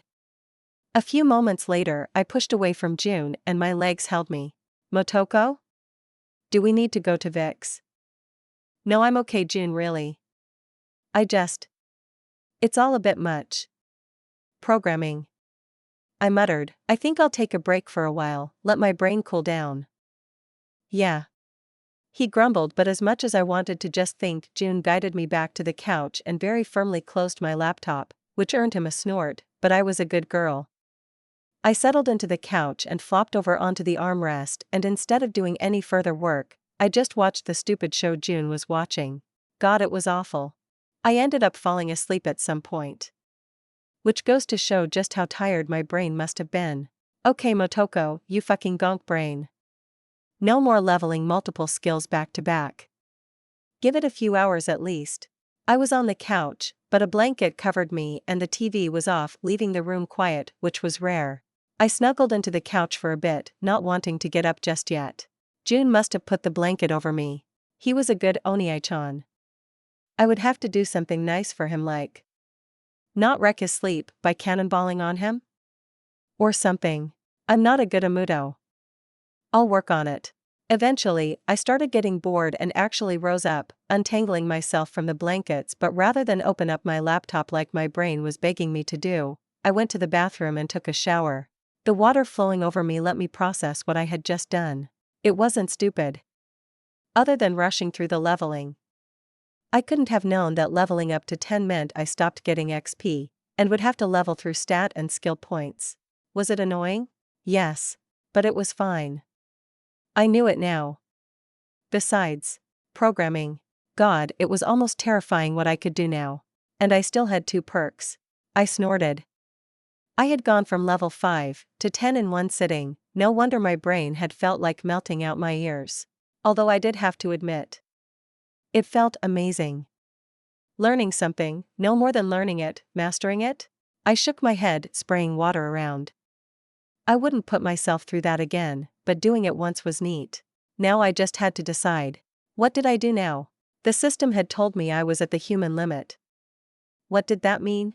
What did that say about me? Was I now the greatest programmer of all time? But I could still level up.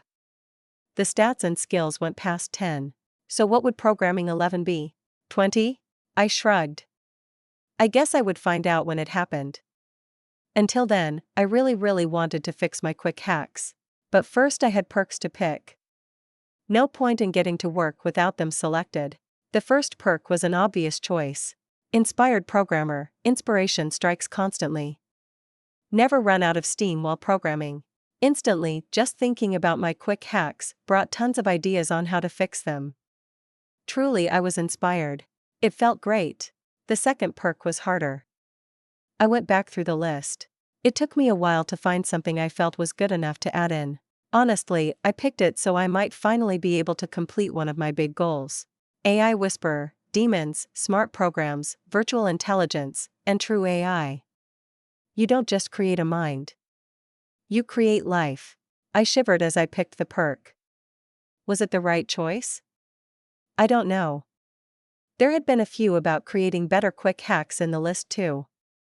But my choice was made. I dried off and got dressed in just my leotard as I settled onto the couch. Throwing the blanket June had grabbed for me over my shoulders as I brought the laptop into my lap. Time to see what I could really do now. Chapter 75. I plugged into my laptop with my personal link and opened up the program for ping. I was going to start at the beginning. Instantly, I felt literal revulsion. Whoever had put this program together should be shot. Okay, I had been shot before, so I'll give myself a pass here. It was a mess. My own work wasn't good. But it wasn't just my work I was critiquing. Such a simple program bloated and twisted. I could fix this. But why bother? Instead, I started a new program and started typing, my mental interface helping me adjust settings without needing to stop typing as my hands blurred over the keyboard. There were a few lines in the old program I carried over. A few that had acceptable coding. But I still fixed them. I altered them, smoothed them out. Removed fluff. Despite being a large enough program, my CyberDeck registered something as simple as ping as actually taking up space on the CyberDeck slots. It didn't need to be. It could be tiny, a small efficient program that did exactly what it should do. Hell. The way the program worked at a base level could be completely altered. Right now, it connected with the foreign system and basically blasted the system with requests for everything it was connected to. It was like walking into a server and ringing a bell.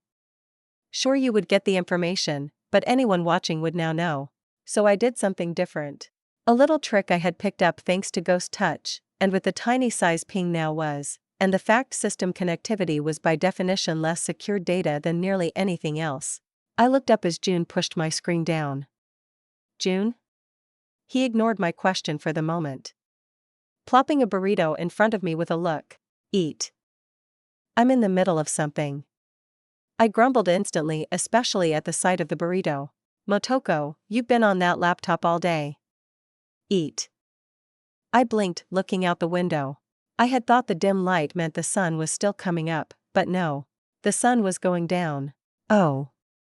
Oh, she says. June grumbled at me, but I had decided to be a better Amuto. So I reached out, despite my fingers desperate to go back to the keyboard, and peeled the disgusting not burrito. It was horrible, but it did fill me up. Hiromi is here. The voice calling out as our front door opened nearly sent me on the floor. Only the fact I was holding my laptop full of wonders meant I didn't end up tossing it to reach for a gun. Hiromi. I snapped at her once again. Surprise entrance. I really needed to teach that girl to knock. Motoko. She called back, instantly leaping over the side of the couch to land on me. My quick reaction to save the laptop, the only thing saving it from fat Hiromi ass, destroying it. Hiromi. Watch it. You almost broke my laptop. Nah, you were gonna move it. Now what's this I hear from June about you going all nerdy hermit? She asked, and I scoffed, looking around the apartment for my brother, but I did visually remember him leaving a while back after making me eat, again. What time is it? June is a narc. I'm fine. I've been programming. Ooh. Let me see? Hiromi demanded, sitting sideways in my lap, as she kicked her boots up on the couch. Hiromi, take your boots off. I like this couch. I told her firmly, and she blinked before looking a little sheepish and did as I asked, although she then flopped back on top of me demanding attention. Personal space? Don't need it. She replied instantly to my comment, and I rolled my eyes at her, as I reached over her and grabbed my laptop. I've been fixing my ping quick hack.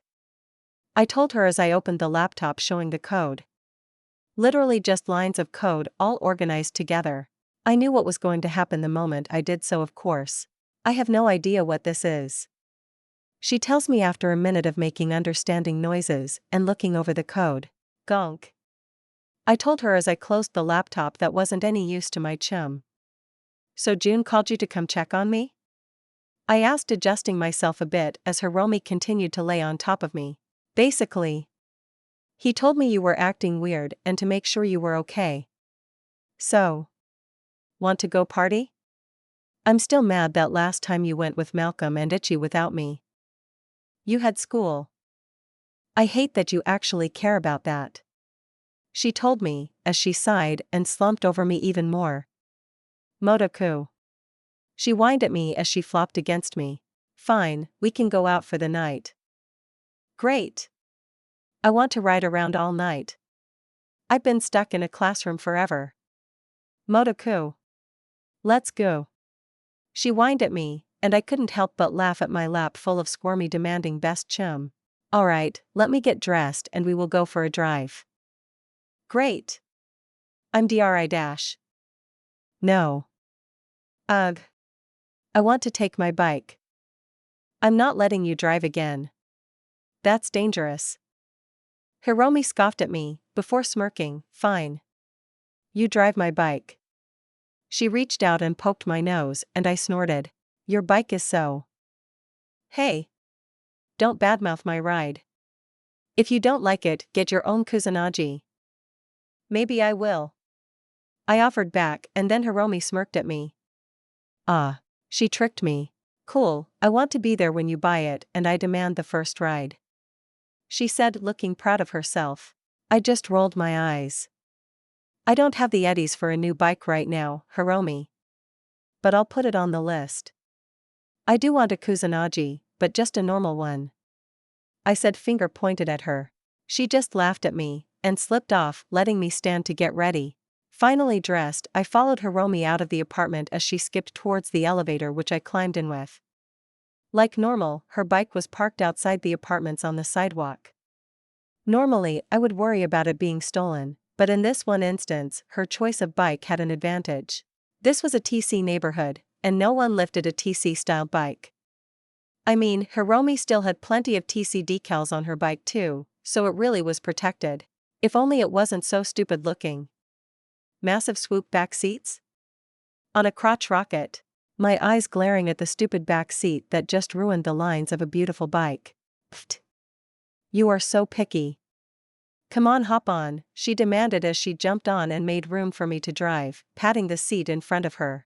I did as demanded. This was Hiromi time. She did deserve some time away from school, so if she wanted to drive around the city for a while, that was no problem for me.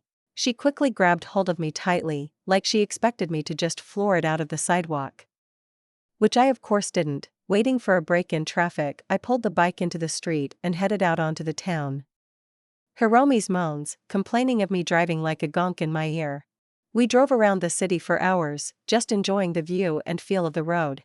It wasn't something I would normally do. I liked having a goal whenever I went out driving, but in this case Hiromi just wanted some freedom, to escape the cage of school. In this case I could understand, and so I didn't mind that every time I started thinking about driving home, Hiromi would notice and ask to go somewhere else. We ended up driving all over. Checking out the sights, we even drove past the old Shinto shrine out by North Oak. We didn't stop to go inside, just driving past it along the windy mountain road.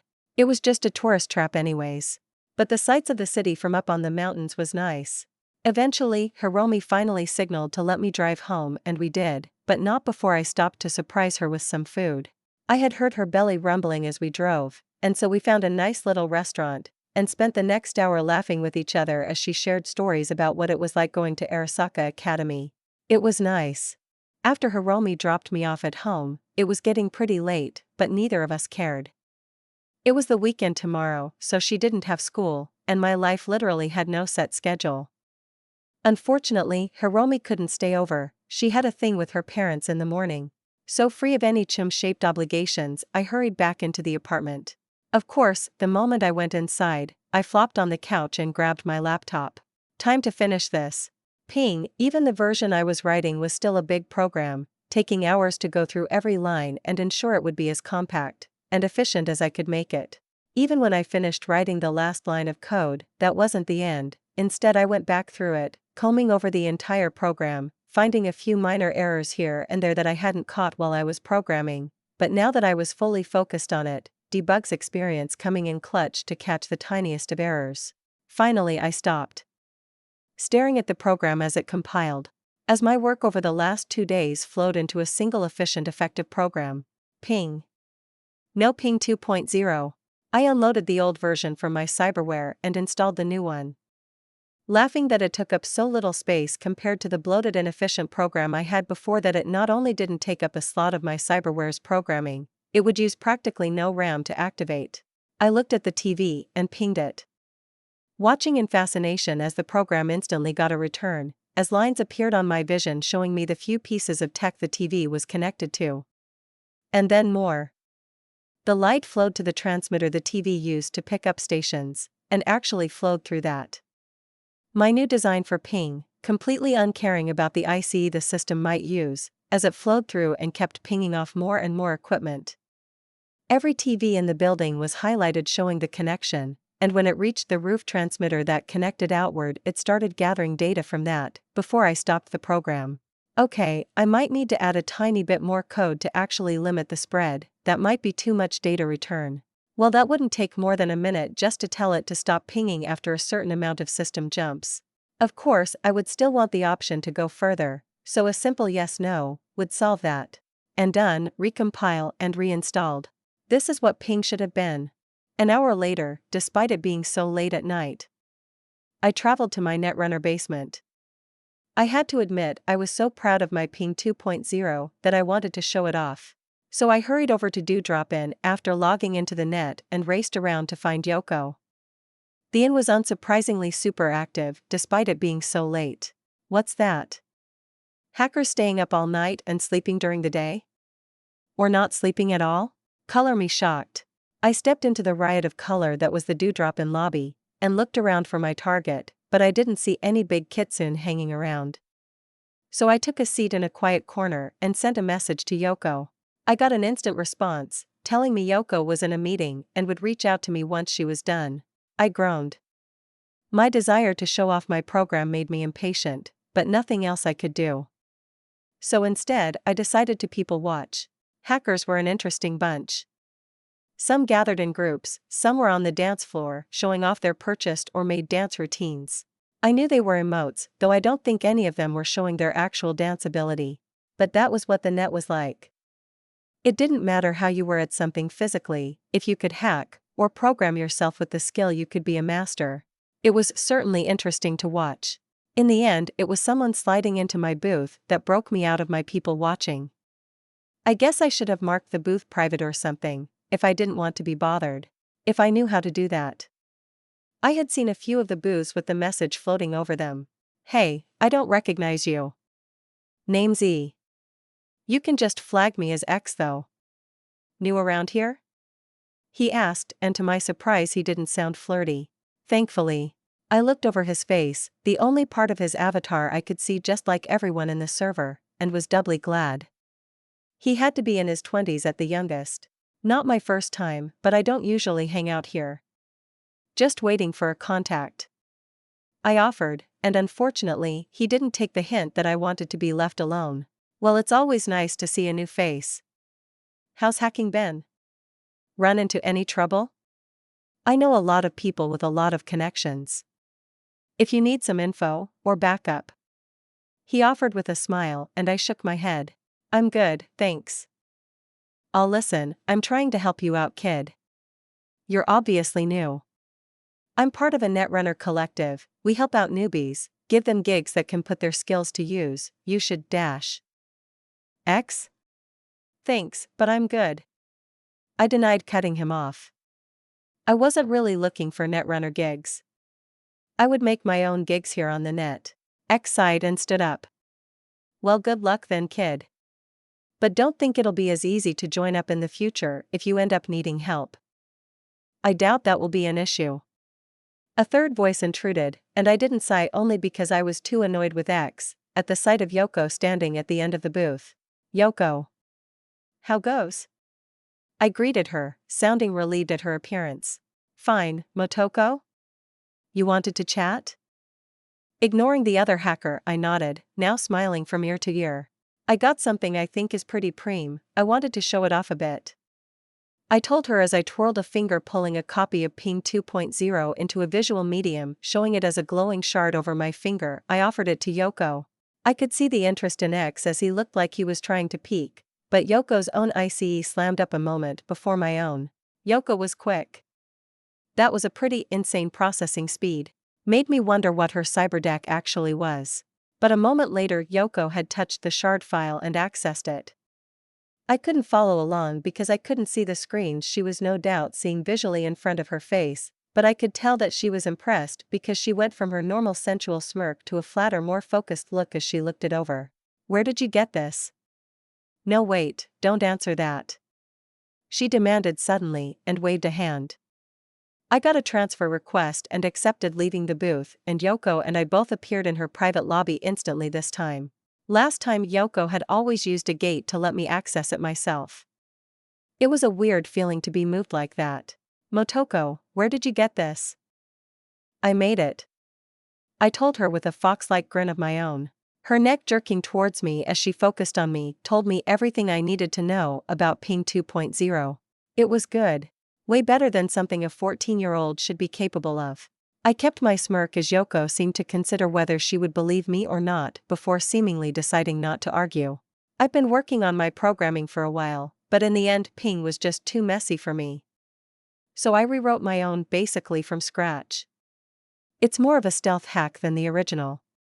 I offered, and Yoko nodded. I've had a chance to see the best of what Ping can become, and while you don't hit everything that it is capable of, this is different. It's not the same program at all. Yoko offered, sounding delighted. Like I said, I wasn't happy with the original, so I wrote my own. I'd like to trade for it. The ability to trade copies as well. She said suddenly, and I blinked. What? She gave me a smirk this time. I work as a trader, Motoko. New programs, hacks, and information are all things I trade in. Something like this has real value. I nodded at that. It was true, but did I want to go down that route? Right now, Ping 2.0 was completely unknown. No one could develop a counter to its stealth nature because no one knew it existed. But in the end I shrugged. Alright, but it won't be free. I offered, and instantly Yoko scoffed. Of course not. I'll open up my stores for you. Let's see if I can't find something that catches your interest. She offers with a smirk, and I couldn't help but feel a little excited. It would be nice to see what sort of things Yoko had collected. What valuable programs she had found over the years. Excellent. Now before that, I have to ask about the coding here, she said, causing a screen to pop up and show the lines of code on the program. Oh. I grinned as Yoko asked me code questions. Was I going to geek out about my code with Yoko? Yes. Yes, I was. Chapter 76. In the end, I did agree to a trade. Yoko would owe me multiple favors, and a few quick hacks to be able to sell out my ping to netrunners. Picking up a few quick hacks that I wanted to fill out my cyber deck really did make it worth it, even if the future favors that Yoko now owed me would probably be more valuable in the long run. But more importantly than that, the pure excitement that Yoko had shown as we got into the programming, as we dug into the whys and hows made my night. Totally worth the few days it took to fully program the thing. Geez, just the fact I was able to remake Ping from the ground up in just a few days of work made me aware of just what programming 10 really meant. Between the massive amount of experience and knowledge I had, and the perks keeping me completely invested, and able to find and debug errors nearly instantly, I was a monster of a programmer. It was amazing. Yoko had kept me in her lobby as we talked for hours about programming, but eventually I escaped. As I drove home long after the sun had come up, I was forced to wonder once again, what would programming 11 look like? If I was already this good? I could already basically write an entire program in one sitting, no wasting time coming up with what I needed the code to do. I just wrote it, already knowing what the best way to code it was. In the end, I would find out. As I drove through the early morning traffic, through a city that never sleeps, but did wake up from time to time, I knew that I would find out. Because this world? This life? Was just too much fun. I was still practically buzzing when I got home and flopped on the couch. June was out, probably doing more TC work, but I finally felt that urge, that need to code satisfied, at least for now. Sure, I have even more quick hacks I wanted to play with, and there was of course the big project that I wanted. And the music box. I blinked. Okay, fine. Time to finish my music box. I pulled up my coding laptop and opened my old work on it. Then I deleted it all. And started fresh. I needed a system capable of handling the sounds I couldn't make with a guitar, but it was more than that. I wanted it to be me still. I didn't want just bad recordings, I wanted my own music to be part of it. So I got to programming. This time, I was inspired. The programming of the box was a few things. First, it was a sound system. I would be able to literally write songs, and add tracks and sounds to it directly. The programming for that took a while, but when I finished, I realized I would need even more hardware to handle this. It needed a bigger hard drive, basically. So I went back out and hit a computer parts store. It was less netrunner stuff, and more home system use, but that was fine. I shelled out a good amount of eddies for a large modern memory storage, and installed that into my incomplete memory box.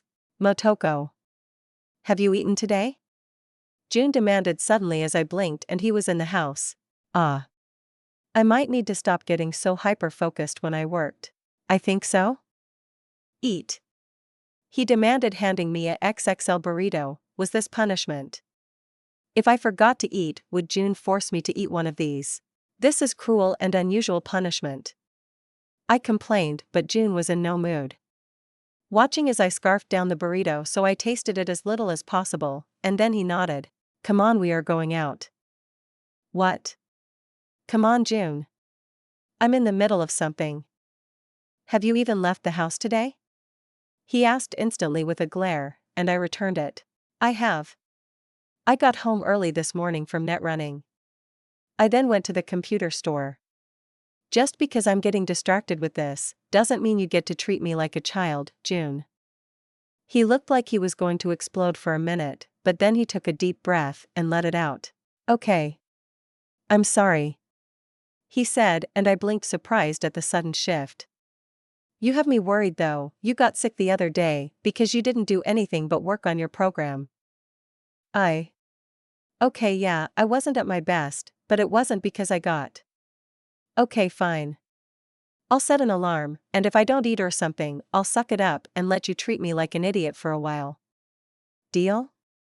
June seemed just as surprised at my words as I had been at his. Then his lips quirked up. Deal. He reached over, and despite my attempts to keep it away, his hand patted my head for a few moments. How about we head out anyways? We haven't really done anything besides hang out around the house in a while.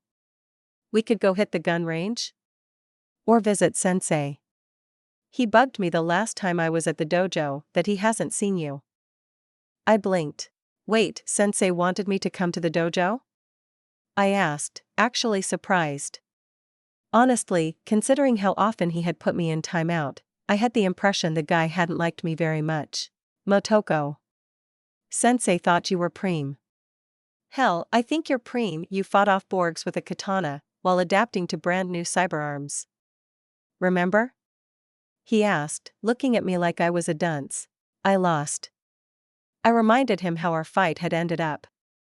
Akari had beat my ass, and June and I had ended up. Well, roughhousing was the kindest way to put it. You survived. Come on. Grab your katana as well. Sensei will be glad to see you, but he's definitely going to force you into some kata. June, I don't want to deal with that right now. I grumbled, but he was smirking at me, and I didn't have the heart to get into a fight to remove it. Jerk would just sit on me again anyways. Fine. But I demand noodles for dinner. We'll eat after we see Sensei, it'll work up an appetite. He told me, smiling brightly, and I sighed as I got ready. Walking up to the dojo for the first time in a while was weird. It didn't look all that different, although it was a lot busier than it had been during the war. June had driven this time, refusing to let me drive him in the quadra, so I was riding on the back of his Kusanagi. He parked out front right next to the 12 other Kusanagi, all parked in front of the gate. Like I said. Busy. Once again, the fact I wasn't wearing any TC memorabilia, or had the tattoos, meant that as I followed June through the gate, he was getting nods of respect, while I was getting weird looks. We walked into the entrance of the dojo, funnily enough a room I had never been before, but June walked right past the little reception, taking me around to the side which opened up to the dojo itself. It was filled. TC guys were all training, some with Bakken, some with the exercise equipment laying around the area. But June walked confidently to the one person in the room I actually knew. Sensei. June offered, holding a fist with his other hand and bowing. Kusanagi. And Kusanagi. He greeted us both. I didn't bow, but I did give him a smile and a wave. You look well. Have you kept up your practice? He asked me instantly, probably already knowing the answer. Dang it. June was purposefully not looking at me. Had June sold me out? No. I haven't had a chance to draw a blade in a while. Then you will need practice. Kusanagi, go, you know what training is needed. He said, looking to June before turning back to me. You come. Let's see how much you have lost. I didn't groan. Audibly. I followed Sensei as he led me over to an open area, a place not to battle with another student, but just a practice area. He grabbed a Bakken off the wall and handed it to me. Begin. He demanded, and I nodded, remembering the stances and swings he had liked. So I exercised. It wasn't all bad. Swords were cool, but this still felt like a betrayal from June. Now I know why he had agreed to noodles so easily. The bastard. Who's the kid? I heard whispers among some of the TC guys that were practicing under Sensei's watchful gaze. No idea. Sensei put her in the corner, she one of us? No idea. They thought they were being quiet, but the room was mostly quiet outside of soft grunts, and my ears were pretty good. I didn't care though. If I was going to be stuck practicing sword forms, I was going to try and wrangle another blades level up out of it. Or at least try. But I wasn't going to be left alone. Finally someone cracked, their desire to try and figure out who the weird girl in the corner was overrode Sensei's wrath. It made sense. Gangbangers weren't known for their patience. "Hey, girl, who are you?" one of the men said, having stomped over towards me. "Motoko," I said, but ignored him otherwise. I could see Sensei watching, and I knew how that man thought. If I stopped swinging, he would be over here in an instant to berate me. Even if someone was interrupting my practice. "Never seen you before." "What are you doing here?" "Practicing," I said, just restraining myself from rolling my eyes. This answer didn't seem to please the man. "Fine. Then as your senpai, I'll give you a lesson," he said casually, at least trying to sound nice, but it was obvious the guy was looking for trouble. Considering June wasn't in the room at the moment. He had gone downstairs at one point. That was probably the only reason the guy wasn't a smear on the tatami already. "I'm good," I answered instead, focusing on my blade work. "Sensei was watching. I insist. Everyone who comes here has to get used to the way we do things," he said, firmly standing in front of me, forcing me to stop swinging. Then he took a few steps back and raised his own bakken up. "Really?" I couldn't help but ask. "You really want to do this right now with Sensei watching?" "Sensei hasn't stopped me. If you were one of us, you would understand the rules of this place."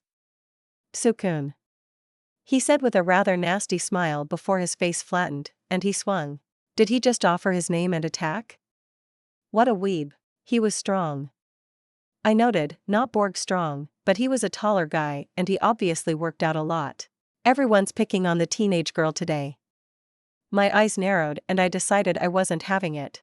My bakken instantly flashed out, startling him as I went on the offense, swinging for his neck and face each time. It was only a bakken, and swinging for the chest might make him ignore a swipe to really slam into me, but a face strike? No one wanted to get hit in the face. So he blocked, and that let me put him into my pace. He might be stronger, but I was faster, and I think I was better with a sword too. He blocked a retaliatory swipe of his own bakken, trying to force me back, but I just turned that into another swipe. "No," I confirmed.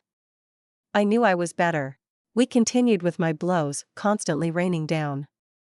He was just good enough to block them, just good enough to stay alive under my assault. I could see the moment his face went from confident blank to actually worried. The moment he looked at his chums and then refocused on me. I was pushing him nearly up against the well when I felt it. An intrusion. Someone was trying to quick hack me. My own defenses were holding them off, but that wouldn't last forever. I tumbled backwards, flipping a few times to make room, and glared. That one. The guy with the stupid face was trying to hack me. I attacked him viciously. A breach slamming into his personal ICE and a quick hack right behind, where he was taking time to break through. I had no such problems. His eyes shut down, causing him to cry out, which was right about the time I chucked my bakken, letting it spin end after end until it smacked right into the now blinded netrunner's face. His quick hack ended just as abruptly. Unfortunately, I couldn't enjoy my time. I spun, smacking the bakken striking down at me away with a backhand. Sukun, the fucker had tried to sneak attack me. I rolled backwards until I reached the wall and then I rearmed myself. 2 bakken were in my fists and I twirled my left hand one. I was gonna beat the skunk black and blue. What is going on here? June's voice suddenly cut in and everyone stepped back. Sukun might be a tall kid, but he was practically half of June's size after all the chrome June had chipped in. There was a reason just his fat ass alone was enough to hold me down. "Ah. Kusanagi-sama." Sukun called out, looking surprised. "Kusanagi Sama?" I couldn't quite hide the snort and snickering I let out. June turned to me with a glare that I was trying to hide my giggles from, but they were looking at June like he was some big important guy, and not the teenager that literally ate burritos for all meals of the day if I let him. "What is going on?" June asked me, and I couldn't help it. June-ni. These big scary meanies were bullying me. They made me fight, and even tried to quick hack me in the middle. I whined, purposefully using siren song to make my voice as childish as I could, which might have been too effective as June's nose wrinkled at me. "Ni?" Sukun asked, sounding a little faint as he realized what he had just done. I was smirking looking at the older guy, the guy who was standing next to my testy Borg brother. I was so ready for June to start growling. Motoko, don't bully people. June said, suddenly cutting through my schadenfreude. Wha? June. They were bullying me. I was minding my own business doing the practice sensei gave me. Sorry about my sister. She's kinda a gorilla. June absolutely bashes me. How dare he? Of course I retaliated, walking over and punching him right where his kidney would be. Unfortunately, his stupid chrome meant he just grunted a little at my strike and ignored me after. Of course Kusanagi-sama, I didn't know she was your sister. Sukun bowed to June nervously, but I was more focused on glaring at my jerk-ass brother. How dare he not take the side of his shy sister, getting bullied by a bunch of gym brothers. Good, I'm glad. And one last thing.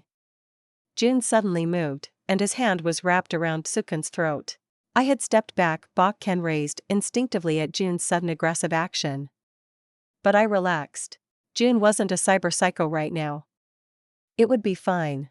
Poor Sukun of course didn't know that, lifted off the ground by my Borg brother, his feet wiggling as they reached for solid ground. If you ever bother my sister like that again, I'll make you regret it. To my surprise though, Sensei wasn't getting involved. The older man was just standing back, watching it all take place. Finally, June let the guy go as he flopped onto the ground, gasping for air. Come on Motoko. Sensei wants you. June offered, returning back to the calm air he had just before. If you were gonna scare them, at least don't throw me under the bus first. I grumbled at him, but June just reached out and ruffled my hair as we walked over to Sensei. Of course I batted his hands away, now wasn't the time for head pats. Kusanagi. Spar with Kido. Sensei said as we finally approached, pointing me at another man that was probably a decade older than me, who looked just as surprised. At first I thought he was talking to June, but June and Sensei instantly walked off back towards a corner. Irritating. Hey. I offered with a weak wave of my Bakken. Kido. He introduced himself, and then took a swipe at me. I guess it was a good thing I was still holding the 2 Bakken I had picked up. I blocked, and started my own assault. 100 blades XP gained. 100 blades XP gained.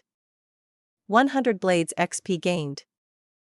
I was reading through the alerts I had gotten after everything, clutching onto June as he drove us to a noodle bar. He had promised after all, and he was right. I was now very hungry.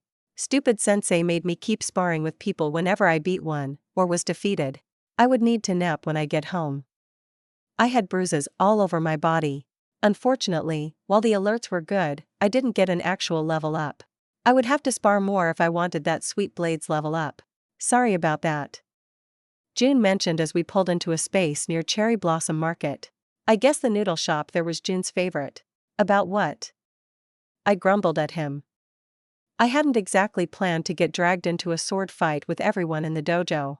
You know what? Sorry. I should have warned you a bit, the students at the dojo are very territorial. I think Sensei wanted to see how you handled them as well. Sensei can suck a full bag of dicks. June snorted before gently bopping me on the head. Be respectful, he helped both of us before. But yeah, he can be a dick about it. You were having fun though. You were smiling while swinging those Bakken. I gave June a deadpan. I was forced to fight every gonk that wandered around. Of course I took the small pleasure I could by hitting them in the face. I told him as we walked through the market. I'm glad you weren't hurt too much. You've gotten pretty good with a blade. I'm proud of you. Nah. You don't get to be proud of me after throwing me into a weird winner takes all training session. Noodles first, and maybe after I'll forgive you enough to let you be proud of me. I told him, and June actually laughed, an honest real noise escaping him as he leaned over and threw an arm over my shoulder. Deal. Ringing. I blinked. Feet stopped as a call came in. A call from Wakako. Hold on. I told June instantly, as my eyes went gold. Wakako, what's up? Asterisk stopped by. Wells is already on his way. I have a gig for you. Asterisk the call ended, and I sighed long and loud. Then when I ran out of air, I took a deep breath slowly, and then sighed again. Rain check June NII. I have a gig from Wakako. I told him, and he gave me that little frown he did whenever I went and did something dangerous. That was fast. Wakako likes to hang up on people. It's one of her things. I mentioned, and June's eyes narrowed. Maybe you should stop working for her, Motoko. If she isn't treating you right. I scoffed at that. Wakako is just grumpy. We spent like an hour watching some weird show last time I visited. It's cool, June. You watched TV with Wakako. The fixer Wakako? June asked, looking at me like I was crazy. Yeah? She has shit taste in TV too. Gotta go. I told him as I turned and headed through the market towards Jig Street. First gig with Jackie? Interesting. Fine. Call if you are going to be out late. June demanded like a mother hen as I was walking away, and I just nodded and waved behind me. Chapter 77. I walked into Wakako's parlor to find Jackie not there and Wakako greeting me with a point towards a chair. Her eyes were on her TV again. Huh. Wakako really liked her shows, huh? I just shrugged and settled in to watch it with her. She would tell me what was up when Jackie got here. And it wasn't more than 20 minutes later that Wakako reached over and shut off the TV, just as Jackie Wells walked his bulk through the beaded door. "Ah, Wakako, I hope I'm not late?" he asked, having noticed me already sitting there. No, Motoko was simply close by when I sent out the call. Wakako offered, and Jackie gave me a nervous smile. We hadn't talked since our noodle outing, and I had honestly been surprised it had taken so long since to get a gig. Here are the details. Wakako offered sending a message to both of us, and as we pulled open the files I was a little surprised. This seems a little incendiary. I mentioned as I read who the target was. That is why it is going through me, and mercenaries are handling it. If you think just because peace was declared that it really matters, you are naive. Wakako offered, and I nodded. The gig was to kidnap a 6th Street enforcer. A guy that had killed the family of a TC member during the little skirmishes during the war. The Tiger Claw client wanted the man who killed his family dead, but couldn't go after them directly anymore with the new peace. So Jackie and I were to kidnap Arnold Henderson for him. Kidnap. Not kill. Motoko, make sure you are wearing something other than your normal gear. Wakako offered, and I understood why. Can't have this gig be done by Motoko Kusanagi, who could be ID'd as a member of the TC. Even though I wasn't. They just thought that. It wasn't true. But 6th Street might think it was true too.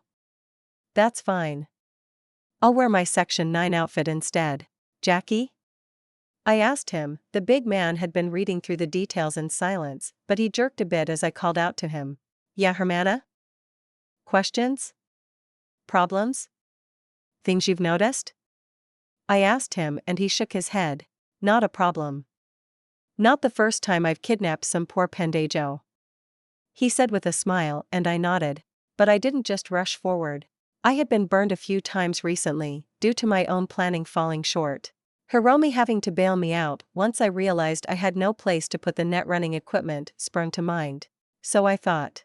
How would the gig go? What would I need? Transport for the target? I will have a car nearby for pickup. Wakako offered as she took a lazy drag on her cigarette. Then I don't think we'll have any problems. I offered, but Jackie didn't seem to back me up afterwards. Wakako didn't care though, sending us both out of her office. Standing out on the street in front of Wakako's parlor, I looked to the bigger man and decided we needed to talk before this all went down. My apartment is nearby, I'll need to grab some gear. You need anything from your place? I've already got everything I need. He offered, patting his jacket, where I noticed a bulge of a big pistol. Big, but not very big. Come on, we should probably talk a bit too. I told him as I guided him back to the apartment. You've been weird since you came into Wakako's office. What's up, Jackie? He was silent as we walked, but finally he sighed. I still don't like it, Hermanita, he said, surprising me with the changed word. My Spanish unfortunately not good enough to translate. That you are teamed with me? Not. You're just a kid. I just don't like the idea of me being responsible for keeping you safe. He revealed, and I was silent for a while this time as we walked into my complex. Jackie looked around a little interested as I led him to the elevator. Only when the doors closed did I speak. I said before, let's team up for a few gigs and get a feel for each other. And I get this is our first time working together. So I get the confusion and the hesitance. Not every day you see a teenager do our sort of work. You trying to say I should shut up and see for myself? He asked with a side smile. Heh. I snorted at Jackie's instant rejoinder. Yes, but no. I'm saying I get it. I'm still a kid. Listen, we have a gig, let's do the gig, and afterwards you'll see I'm capable. Jackie sighed but nodded. Alright, Hermanita. Let's go grab this gonk then. I nodded as the elevator opened and I motioned for Jackie to follow me into my place. The door opened and June was there. June, who was looking mighty concerned about the fact a big Valentino guy just walked into the apartment. June, this is Jackie, this is my brother June. I introduced the two of them as the tension seemingly ratcheted up. Thankfully, it seemed mostly on June's end as he was glaring and starting to square up. Jackie was reacting, but mostly looking pretty uncomfortable. Ignoring the byplay, I walked up to June and slugged him in the stomach. It was really annoying that I could barely make my brother flinch when I did that. I was going to need to upgrade to some gorilla arms or something, so I could properly gut punch him. Don't mind June, Jackie.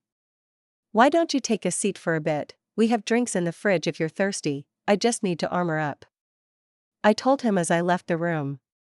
As much as I wanted to stay and keep any friction down, it would be best if I just hurry up and get ready to go. I could hear the quiet voices in the living room as I rushed through putting on my armored clothes. Although I did leave the ninja mask behind. Suited up, I headed back into the living room. Both June and Jackie were still standing around sort of sizing each other up. Okay. All set, let's hit the road. We got gonks to deal with. I called out, and while Jackie looked to me, June was still glaring.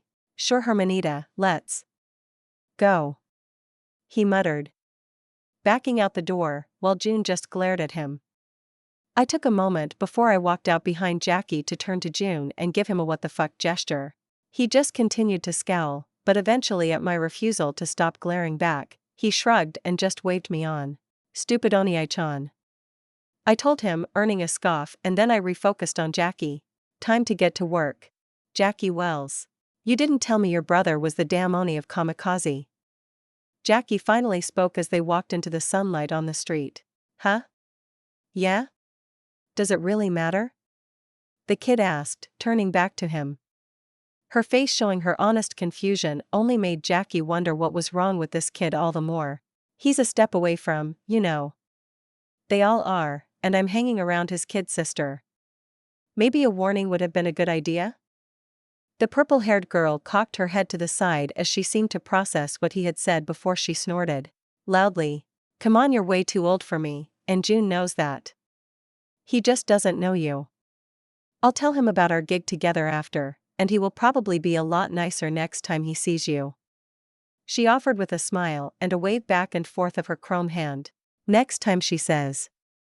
He muttered, shaking his head. The look that kid was giving him? Yet Jackie wouldn't want to run into him in some dark alley. What the fuck am I doing?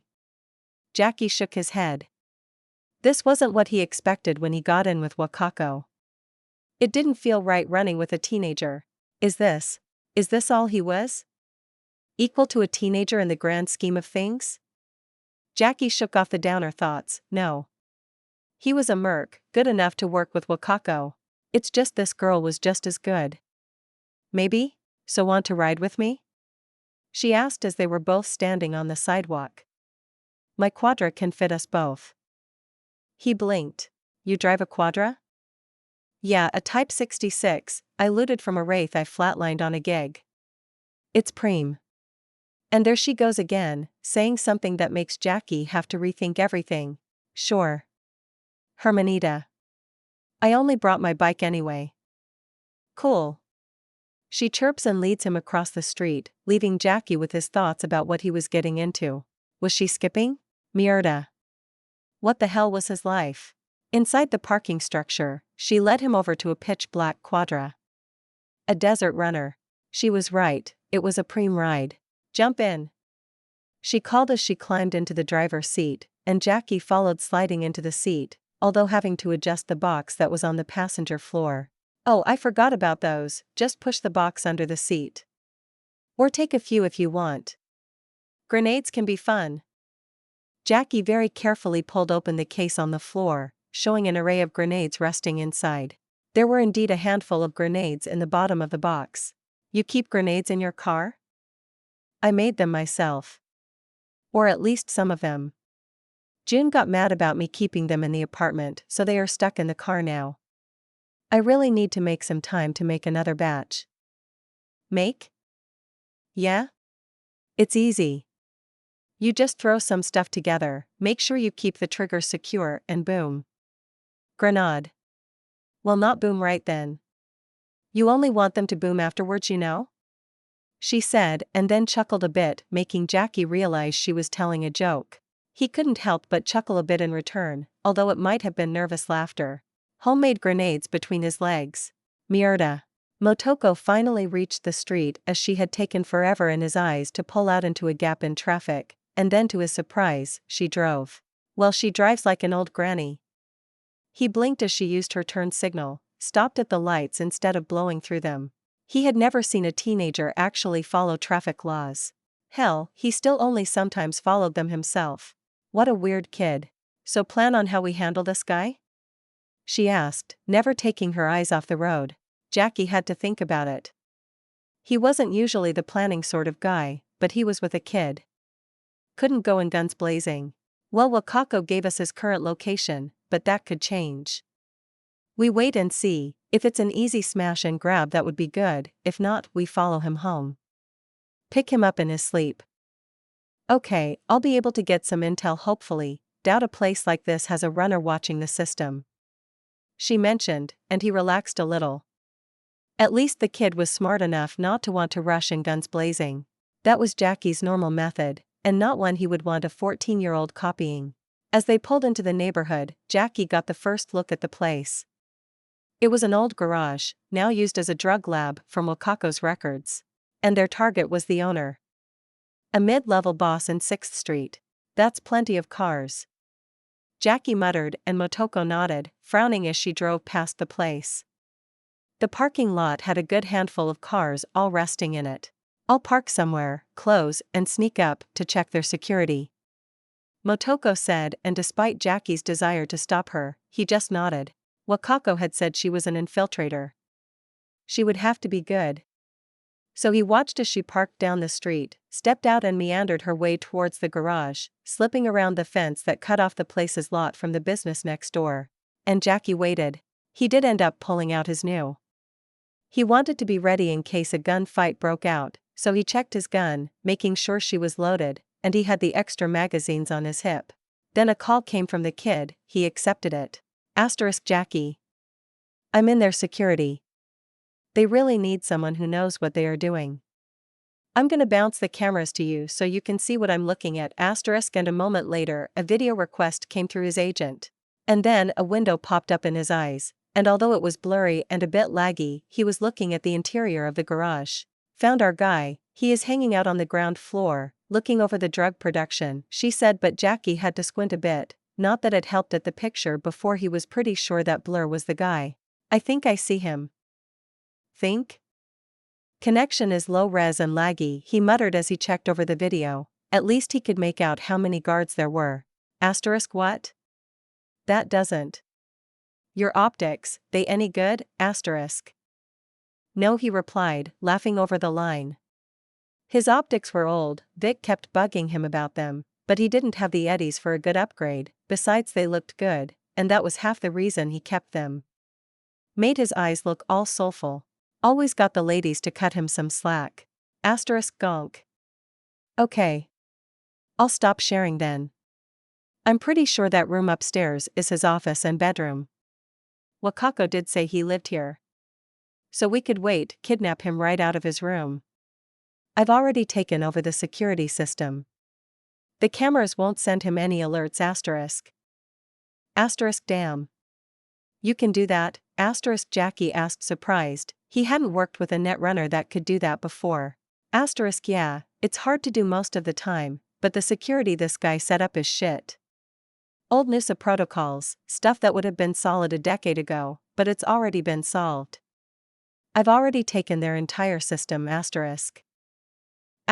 Well, we are getting somewhere. How many guards do you see, Hermanita? Other than our target, there are 4 on-site guards, and 3 workers. We will still have to treat the workers as threats though. Yeah, people won't want to lose a gig that pays in eddies like gang work. He agreed he had been attacked by plenty of staff at places to know that. Alright. Hey Jackie. I've got an idea. Under the seat, a few of those grenades are flash grenades. We go in hard, stun everyone, and secure the area. I can reboot the optics of anyone that causes any trouble as well, since I'm already in their system, and then we're gone. Jackie considered it. He wasn't normally a sneaky type, and knowing where everything was made it a lot easier. He took a moment to actually consider it. He didn't want to risk the kid after all. Then he nodded. If they hit them hard, it would work. You sure these grenades will work? Oh yeah, they are preem. I'm ready when you are. He nodded quickly, checking the box carefully and pulling 2 of the flashbang grenades out of the box, before realizing he had nodded. Alright. On my way. He said, taking a deep breath and stepping out of the car. New in one hand, and grenades in the other.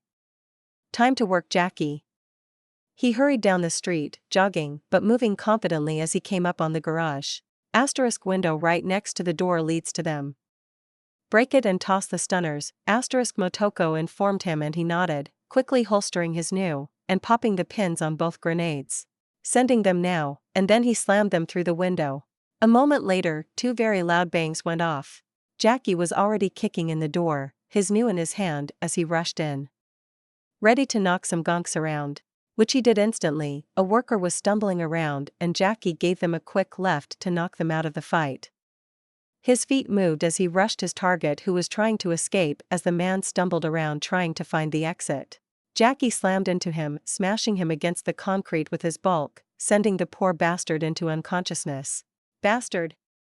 A voice called out, one of the guards.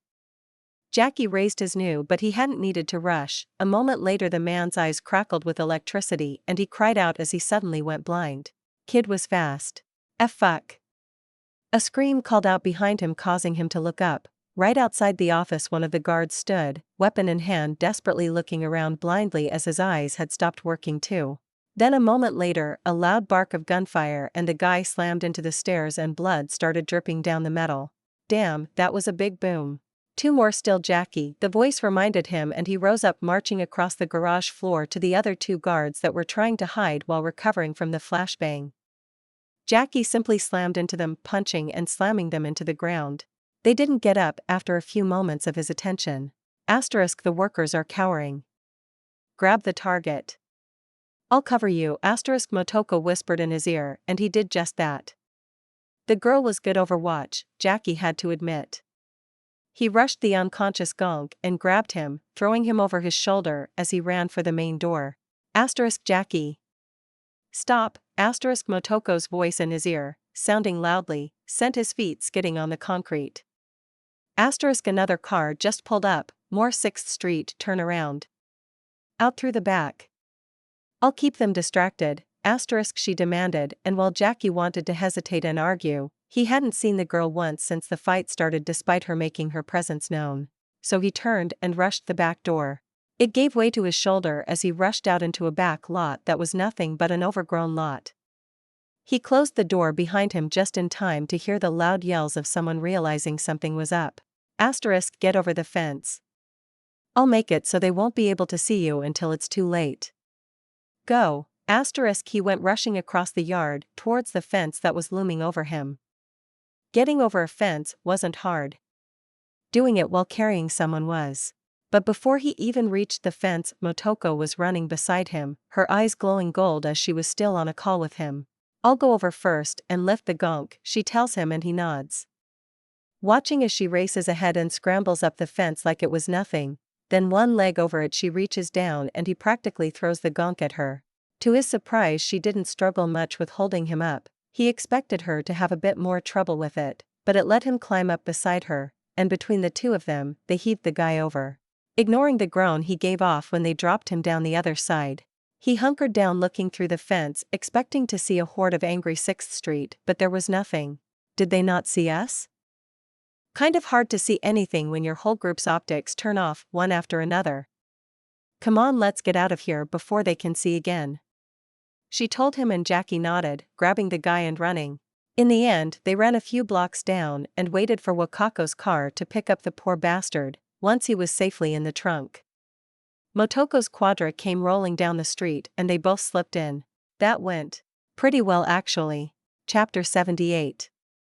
After getting confirmation from Wakako that she had the target, we both got wired the eddies as I was driving back home. So what did you think? I asked. Jackie had been quiet for a while, mostly just smiling to himself at the reward for the gig. You're certainly the best Overwatch I've ever been with. You helped every step of the way. Jackie muttered quietly, obviously the big man was thinking. Yep, and I couldn't have done it without you. Trying to haul that guy out by myself would have been a disaster. Like I said before, I need someone to work with. I'm best as either outright infiltrator, or an Overwatch position. So want to keep working together? Heh. Alright Hermanita. You've proven your point. You know how to handle yourself, even if I still think you are too young. What is that cannon you are packing by the way? When you fired that thing, I thought my head was going to ring. Ah. My Beria. I mentioned as I pulled her out of the holster and passed her over. That's a big gun.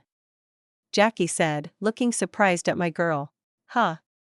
I don't go anywhere without her. Anymore. Never know when you'll come face to face with a Borg that needs something with oomph.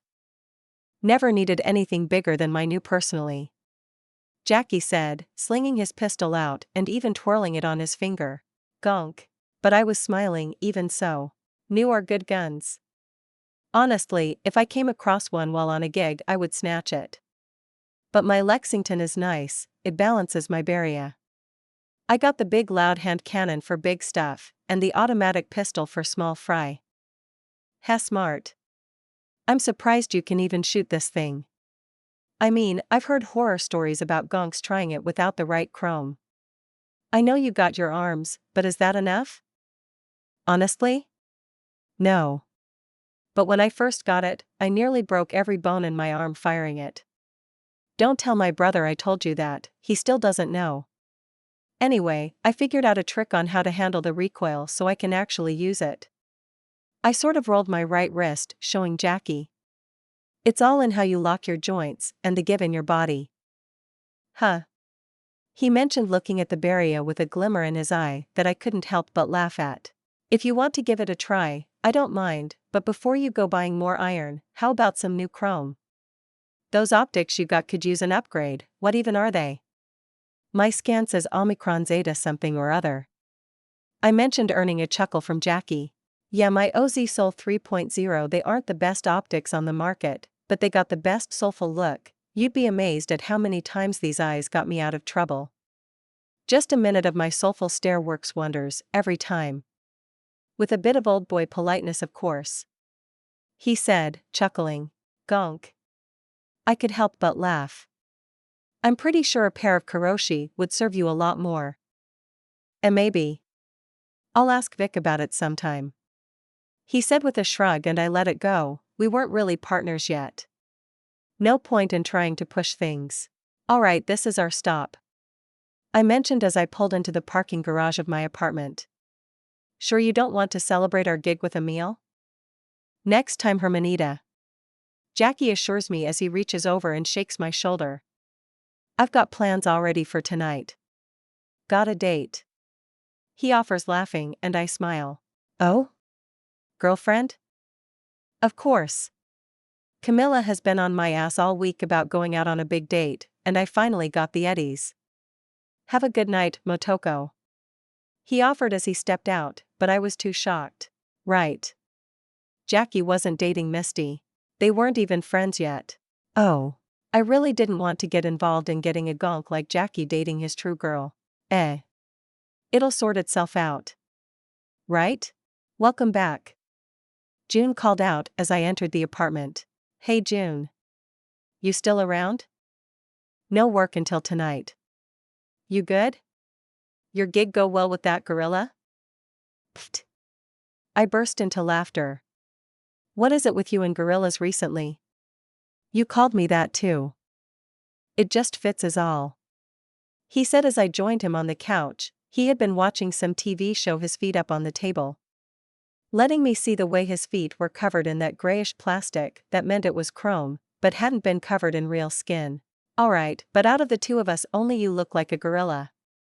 I teased him, grabbing his attention away from the TV to give me a grumpy look. I might look like one, but you have the personality of one. June said bluntly and then turned back to the TV. That absolute asshole. I punched him in the side, which he ignored. Stupid Borg. I punched him again, and again, tenderizing his side until finally he got annoyed and grabbed at me, which led both of us wrestling on the couch. You are proving my point. He growled at me, but I ignored his words. In the end, June won the wrestling match and I retreated to my room to lick my wounds from once again being defeated by my stupid brother. It wasn't fair. Flopping on my bed, I looked around the room, at all the stuff that I had collected. The stuff that sort of sat on top of the old Motoko stuff. Old tiger claw junk hidden under guns or equipment I had nabbed. I even reached under the bed and patted the Urigan case, just making sure it was still there. What was my next goal? Probably jump back into programming again, I thought. I still wanted to upgrade my reboot optics and weapon glitch hacks. If I could get both working, being able to interfere with multiple people at once, I would go from only being able to disable 8 or 9 gonks back to back before my poor Sicho couldn't handle it, to dozens. Of course my programming laptop was out in the living room, so I got back up off my bed and headed out. As soon as I appeared, June noticed and raised both hands in knife hands as if he expected me to attack him. Gonk. I told him before ignoring his presence and grabbing my laptop. Ah, so you calmed down good. Wild gorilla oof. He grunted as I didn't punch him, just chucked a pillow into his face. Stop instigating. I have work to do. I told him as if I was the adult and he was the child. He huffed and ignored me though, going back to his show, while I dug into the program that I had found incredibly useful. Reboot optics. My previous work on it made me cringe as I looked at it. I could do better, so much better. So just like Ping, I decided to just start from scratch. Reboot optics at its most simple was a virus, infesting optical systems and causing them to reboot, or overload, depending on the chrome. It worked, but it could be better. There was something I had learned from using computers in the past. Most users had no idea what the tech they were using actually did, or how it worked. They knew enough to use the basic functions they were familiar with, and that is it. Any actual in-depth knowledge was completely beyond them. So rather than attacking the system, causing it to reboot, which was a pretty common method, I wanted to hit them with a double whammy. It wouldn't work on every optical system, but the idea had hit me as soon as I started writing the program. Inspired programmer coming in clutch. Instead of the virus just causing a reboot, it did one other small change into the system while it was rebooting. It was going to set the visual brightness of the chrome to 0. I hadn't been surprised that dimming effects on optics were very popular. Being able to dim your eyes when things got bright was a common enough feature in most optics, and those that don't have it still had settings to adjust how the brain processed the image. All I had to do was make it so the system when it rebooted would still show nothing but a black or incredibly dark picture to the brain. The normal gonk would freak out when their eyes suddenly rebooted, only to then still be blind when their system starts back up. Sure, all they would have to do is go into their settings to adjust the vision. Their HUD system would still work as normal, unless I adjusted the color of the HUD to match the dimmed visuals. Heh. But I would bet money that most people didn't even know a settings menu existed in their optics. It wouldn't work for long against people who knew what they were doing, but it would still take time to fix their eyes themselves. Time in a gunfight that could prove lethal. Sure, the program was going to need to be completely remodeled to do the double load, but that just required a bit of work. It's what good programming could do. Instead of ballooning the program too much, when I was done, my reboot optics would hopefully be even slimmer than the off-the-shelf shovelware I had been using. And it could affect multiple people at once. Of course, unlike Ping, which had only taken a couple of days to program up, reboot optics was going to take a while. There were no quick shortcuts here. Each piece of the coding would need a lot of attention to make sure it worked. But thanks to my perks, not only was it doable, not only was it going to be amazing when it was done, but it was actually really fun, watching my coding turn into a weapon. That image so long ago of me crafting a magical sword was stuck in my head. I guess inspired programmer knew what I needed to stay engaged, because I was going to make the best magical eye-gouging digital sword I could. Hey! Jun interrupted me, waving his hand in front of my face, making me look away from my line of code with a glare. What? Been calling you for a minute. I'm heading out, got some easy work. Don't stay up all night, and get some food and stuff. I don't want to see you totally spaced out in the same spot again when I get home. He ordered, waving a finger in my face. Like all teenagers everywhere, I rolled my eyes, but did set an alarm in my HUD. Alarm is set, I'll eat and sleep. Be safe. I demanded in return, and Jun smiled confidently before patting me on the head. I'll see you in the morning, Motoko. Jun offered, and I threw up a thumbs up in return, which he chuckled at as he walked out of the apartment. I quickly got up and stretched a bit and headed into the kitchen. A can of something sugary and carbonated was collected and opened. Time to get back to work. I did end up going to sleep when my alarm went off, if for no other reason that Jun would bug me if I didn't. But before I could get back to programming, I got a call from Hiromi. Motoko. You busy? Not overly, I said, looking at the laptop that was just begging me to come and finish more work. Great. Meet me at the Straight Lane Apartments? What? You okay? Course. But I need to talk to Richard, and I would rather have my favorite bodyguard with me. Hiromi teased, but I laughed because honestly it was pretty true. Alright. I'm on my way. Like before, the apartment didn't have close parking, so I ended up parking half a block away and having to walk. When I got there, Hiromi was already waiting outside. She wasn't alone though. The girls that had bothered me the first time I had returned to the apartment were surrounding Hiromi, and I narrowed my eyes. I remember how aggressive they had been to me, but if they were threatening Hiromi, I was gonna have to give a beatdown. I went cold and snuck closer, my boots going utterly silent on the concrete as I approached from the girl's blind spot. Hiromi of course spotted me, and I could spot how her spine straightened a bit. As I stalked closer, I could hear Hiromi speaking in a rush. Not interested. Richard and your gang are a good contact. I'm not interested in putting out orders. Not my style. Yeah? Well, it's not my style to listen to some corpo rat either, and don't think I don't know that. You got the stink of a corp all over you. The smaller of the two girls muttered, her shotgun in her hands, in a way that made me twitchy. Besides, Hiromi actually looked hurt from that. She was still sensitive about it, despite her origin not mattering. Hiromi is Hiromi. So before she had to open her mouth and defend her birth, I was there. Chrome hands gripping harshly on the barrels of shotguns and holding them down firmly. Wha? Hey. I think that's enough. Mary, right? I asked the taller girl, the only one that had given her name last time. Hey. Bitch, let go.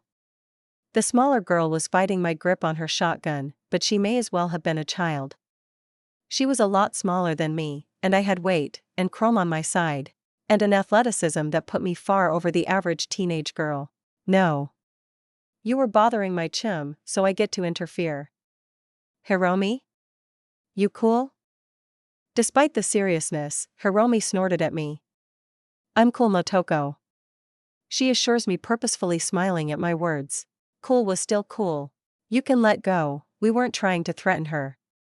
The taller girl, Mary, said, despite glaring at me for holding her gun down. All right. I agreed and let go of both barrels, although I kept my hands close to my chest. If I needed to quick draw my barrier, I could fire before they bring the barrels up. I was sure. Fuck. Spooky quiet bitch. The short girl hissed as she backed up, but seemed to look to Mary, who just shook her head, and despite seething, she didn't attack. Why were you messing with my chum? We weren't messing with her. Just making sure she understood we aren't her toys. I never said you were. Hiromi argued, obviously irritated as she growled a bit. I told you, I'm just gonna be helping you guys get gigs, like a fixer. Richard is still your boss, you know, the guy that agreed to work with me, and is expecting me for a conversation, that Richard? Whatever.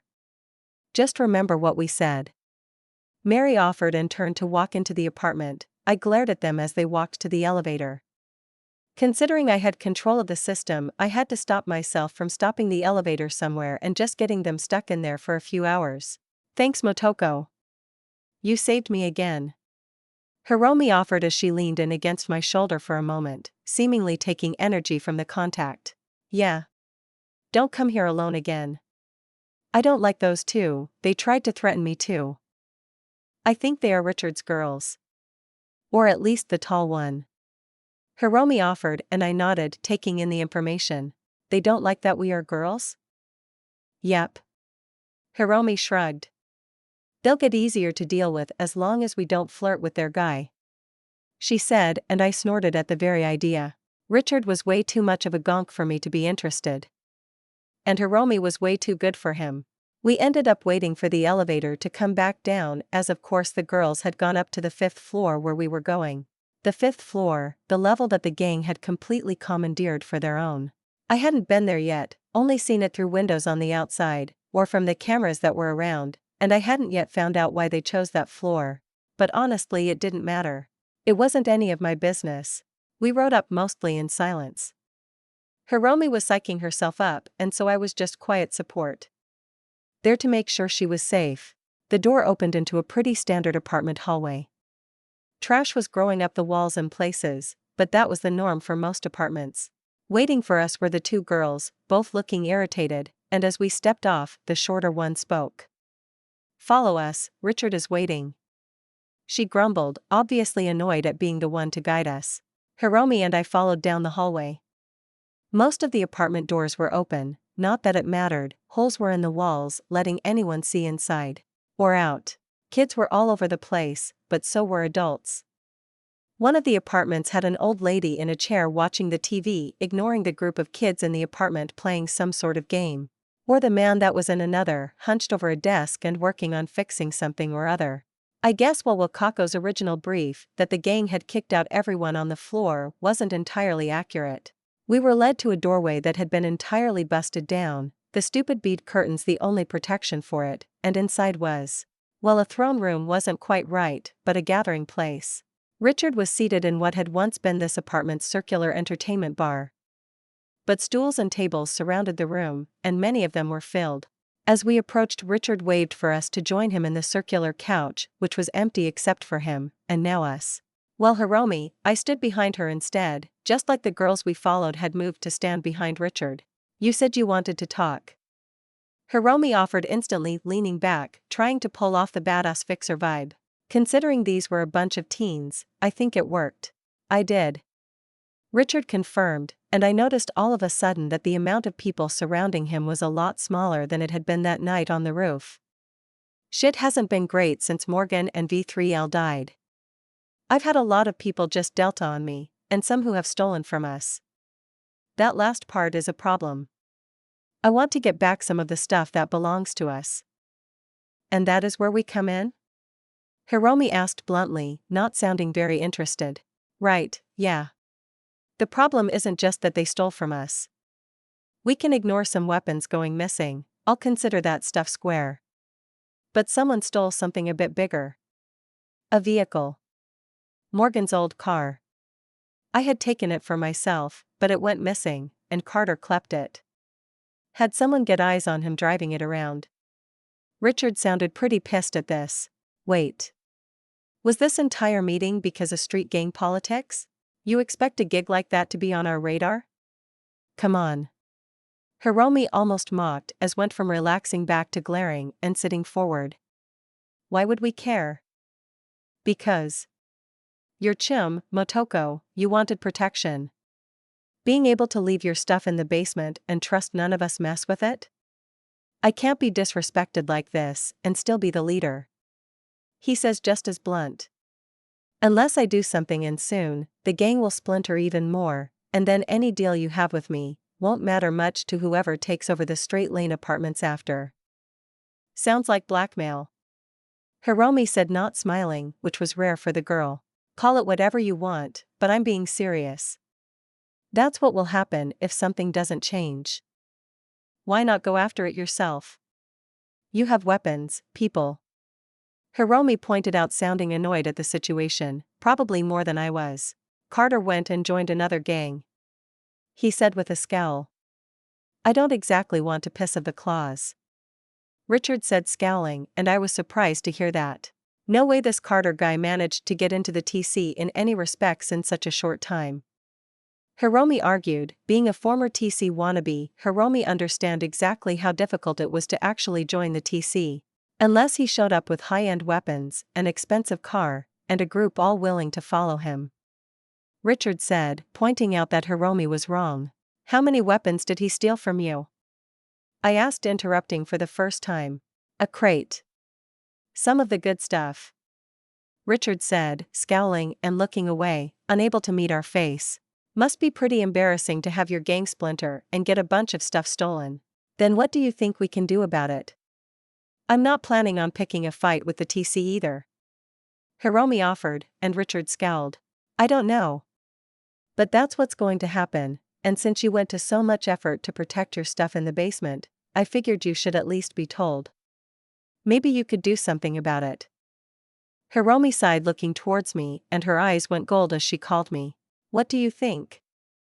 I think that we either need to find a new place to set up my net running gear, or we need to get this skunk his car back.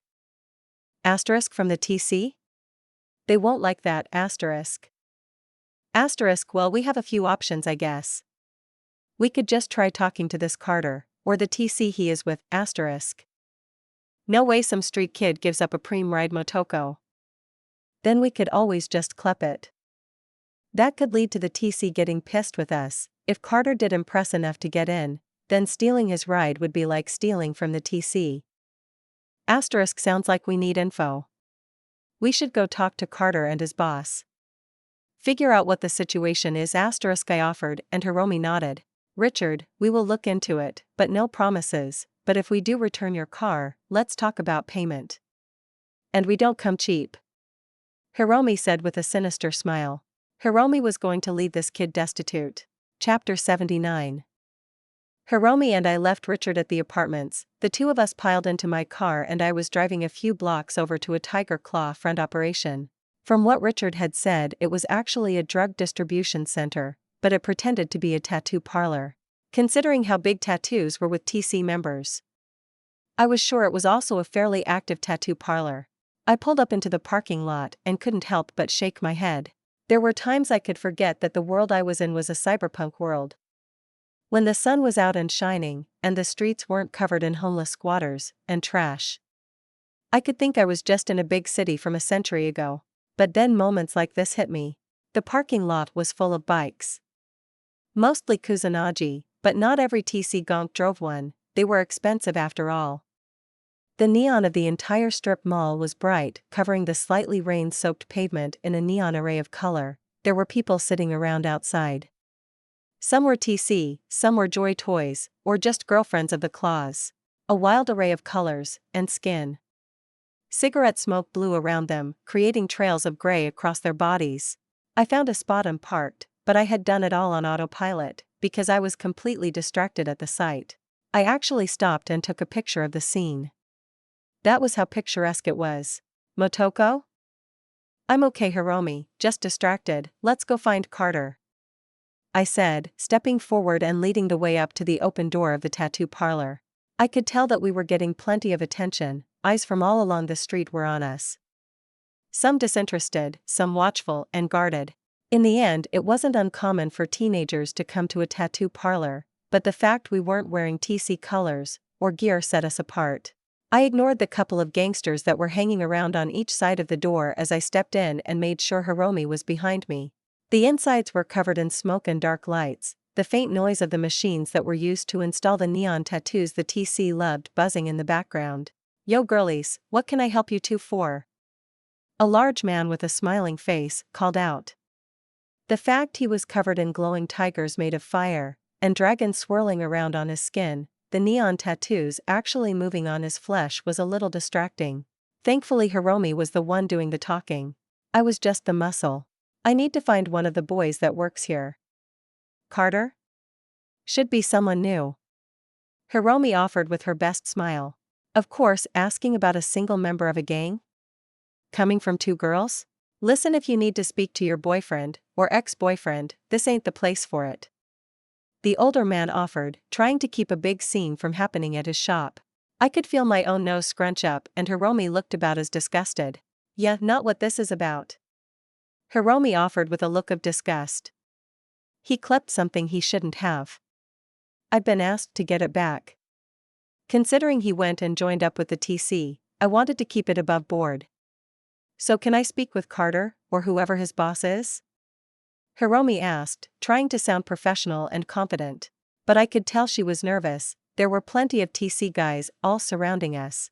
"Huh," the older man said after a moment. He reached up and rubbed his chin, processing what Hiromi had said. "Can't say I've ever seen something like this before," he offered before shrugging. "But Carter is one of us now. If he klept something, it's now ours," he said with a shrug, and I could see some of the boys hanging around starting to loom over. Hiromi of course noticed as well, and I could see her wavering a bit. Hiromi still wasn't great with actual violence, even with me at her side. "I just want to talk to the gonk, get the car back, and we can get out of here. I'm even willing to throw in some eddies or something else for the time. Not like we care about the weapons he also klept," Hiromi offered, trying to throw out a lifeline. "No," the man said bluntly with no wiggle room. "Now get lost. This ain't the kind of place you two are welcome in," he said, giving us a chance to leave, and honestly, I moved to grab Hiromi to bail, but Hiromi had other ideas. "Don't be a gonk ass. Just let us talk to Carter so we can get the car back. Then we can delta. No need to be such a schizo." She cursed at him, her anger obviously overriding her common sense. Hiromi was quite used to yelling at gangsters after all. I don't much like a couple of kids walking into my shop, trying to cause trouble for my boys. The man jerked his head and the door slammed shut behind us. Hiromi went suddenly quiet. I realized what was off. These guys weren't seeing Hiromi as she used to be, covered in TC gear. They just saw some corpo kid trying to cause trouble. She looked at me, obviously growing concerned. I just frowned, confused as hell. Were these idiots actually going to what? Attack us for coming to have a conversation about a stolen car? Fuck. The temptation to start firing was there. It might even be the right choice, but I had multiple things I needed to consider. Hiromi being right there next to me in the line of fire. Future dealings with the TC going pretty bad if I shoot up one of their drug distribution sites. So I shook my head to her. "Just play it cool, Hiromi," I told her, as I closed my suddenly golden eyes, quickly sending a text. Once I was done, the guys were already on us. "You're joking, right? What are you trying to do? Kidnap us? You have no idea who we are. We've been perfectly reasonable with you," I interrupted, trying to put the focus from Hiromi onto me. "A couple of arrogant kids walks into my shop and starts making demands? I should be asking you this, bitch, who do you think we are?" The boss asked, glowering as he stepped up, trying to loom over me, his face bending down close. "Some TC mid-level boss. Hey. You're gonna want to be careful here, chum. We came in above board, you won't like what happens if you do something stupid."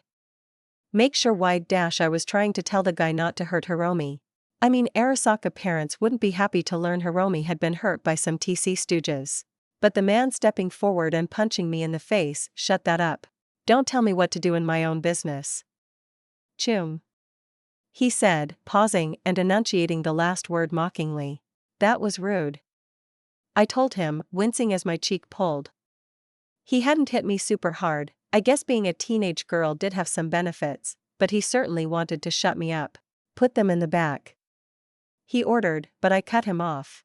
Just so you know, I have connections with the TC. You don't want to do anything stupid. I called out before he could walk too far away. So he turned and slugged me again. Okay, fine. Play it that way. Hiromi was looking a little panicked after I had been hit, but I turned and gave her a wink. I messaged June. I told her, and she looked a little dazed for a second, trying to process what I meant, before it struck her. She almost was able to smile at my words, although her nervousness won out. Yeah. They searched me, pulling out my weapons, including my barrier. I would be getting that back. Of course, the sight of my hand cannon got some looks as they disarmed me, upping my threat from teen to what the fuck. Then we were both pushed into a back room, which was basically just a storage room, and thrown into a set of chairs. A couple of thugs hung around the room glaring at us, but we weren't left alone for more than a moment before the leader stepped in with a younger teenager behind him. "Ah, there is Carter," I said in greeting. Hiromi and I had been given a picture of the kid from Richard. "The fuck are you?" he demanded, glaring at the two of us. "I don't know these bitches. They said they came for your car," the boss offered, and Carter went from irritable to ballistic in an instant. "Bitch. You won't touch my ride," he roared, stomping up to Hiromi and I. Instantly, I got his attention to keep him from looking at Hiromi. I really would have to start killing if they touched Hiromi. Technically, it isn't yours. It's Morgan's, I said, and got the kid's eyes to lock onto me. The fact he had them glowing red to look more intimidating, along with a TC-style jacket opened on his back, with a bare chest showing off a pretty complete lack of muscles, made the whole situation more amusing than anything. "Bitch. It's mine. Fuck you." How eloquent, I commented, which to my lack of surprise, caused the boy to react.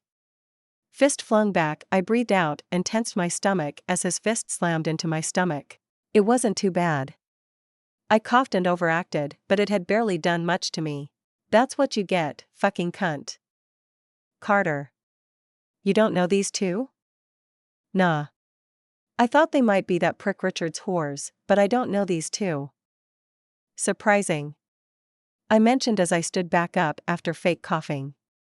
"I guess you weren't there that night I killed Morgan and V3 Locity," I told him. Carter looked confused for a moment before it seemed to hit him. "Purple hair. That's right. The bitch that fucked up the shooters. That was you, huh?" "Yep." "Heh." He chuckled before predictably punching me again. "Motoko." Hiromi called out in horror as Carter punched me across the face. That hurt a bit. My cheek was already stinging from before. "I'm fine, Hiromi," I told her firmly as I rose back up to glare at the kid. "That's for fucking up the gang. I was making a ton of eddies there, you know?" he said with a glare, but I looked towards the boss. "A punk kid that jumps to a new gang the moment the eddies run out. I wonder how reliable he is?" I mocked a bit. "Enough. I didn't bring you here to fuck up the meat," the boss yelled just as Carter cocked back to punch me again. "Well, girls, you wanted a chance to talk to my boy. Are you satisfied with the conversation?" he asked with a laugh, and I just shrugged. My lack of fear, thanks to cold blood, was probably odd, and fearless chill was in effect. I was kinda curious what their mind was telling them when they realized how utterly unafraid I was of them. That was when the boss got a call. I could tell as his eyes lit up gold for a second. Then his eyes flicked around as he obviously spoke internally. Then he went pale. Looked to me. I purposefully gathered some spit in my mouth and hawked the bloody spittle onto the ground. Bastard cut the inside of my cheek. The room was quiet for a moment as everyone was waiting for the boss to act, but things stretched on, as he seemed to be in a conversation.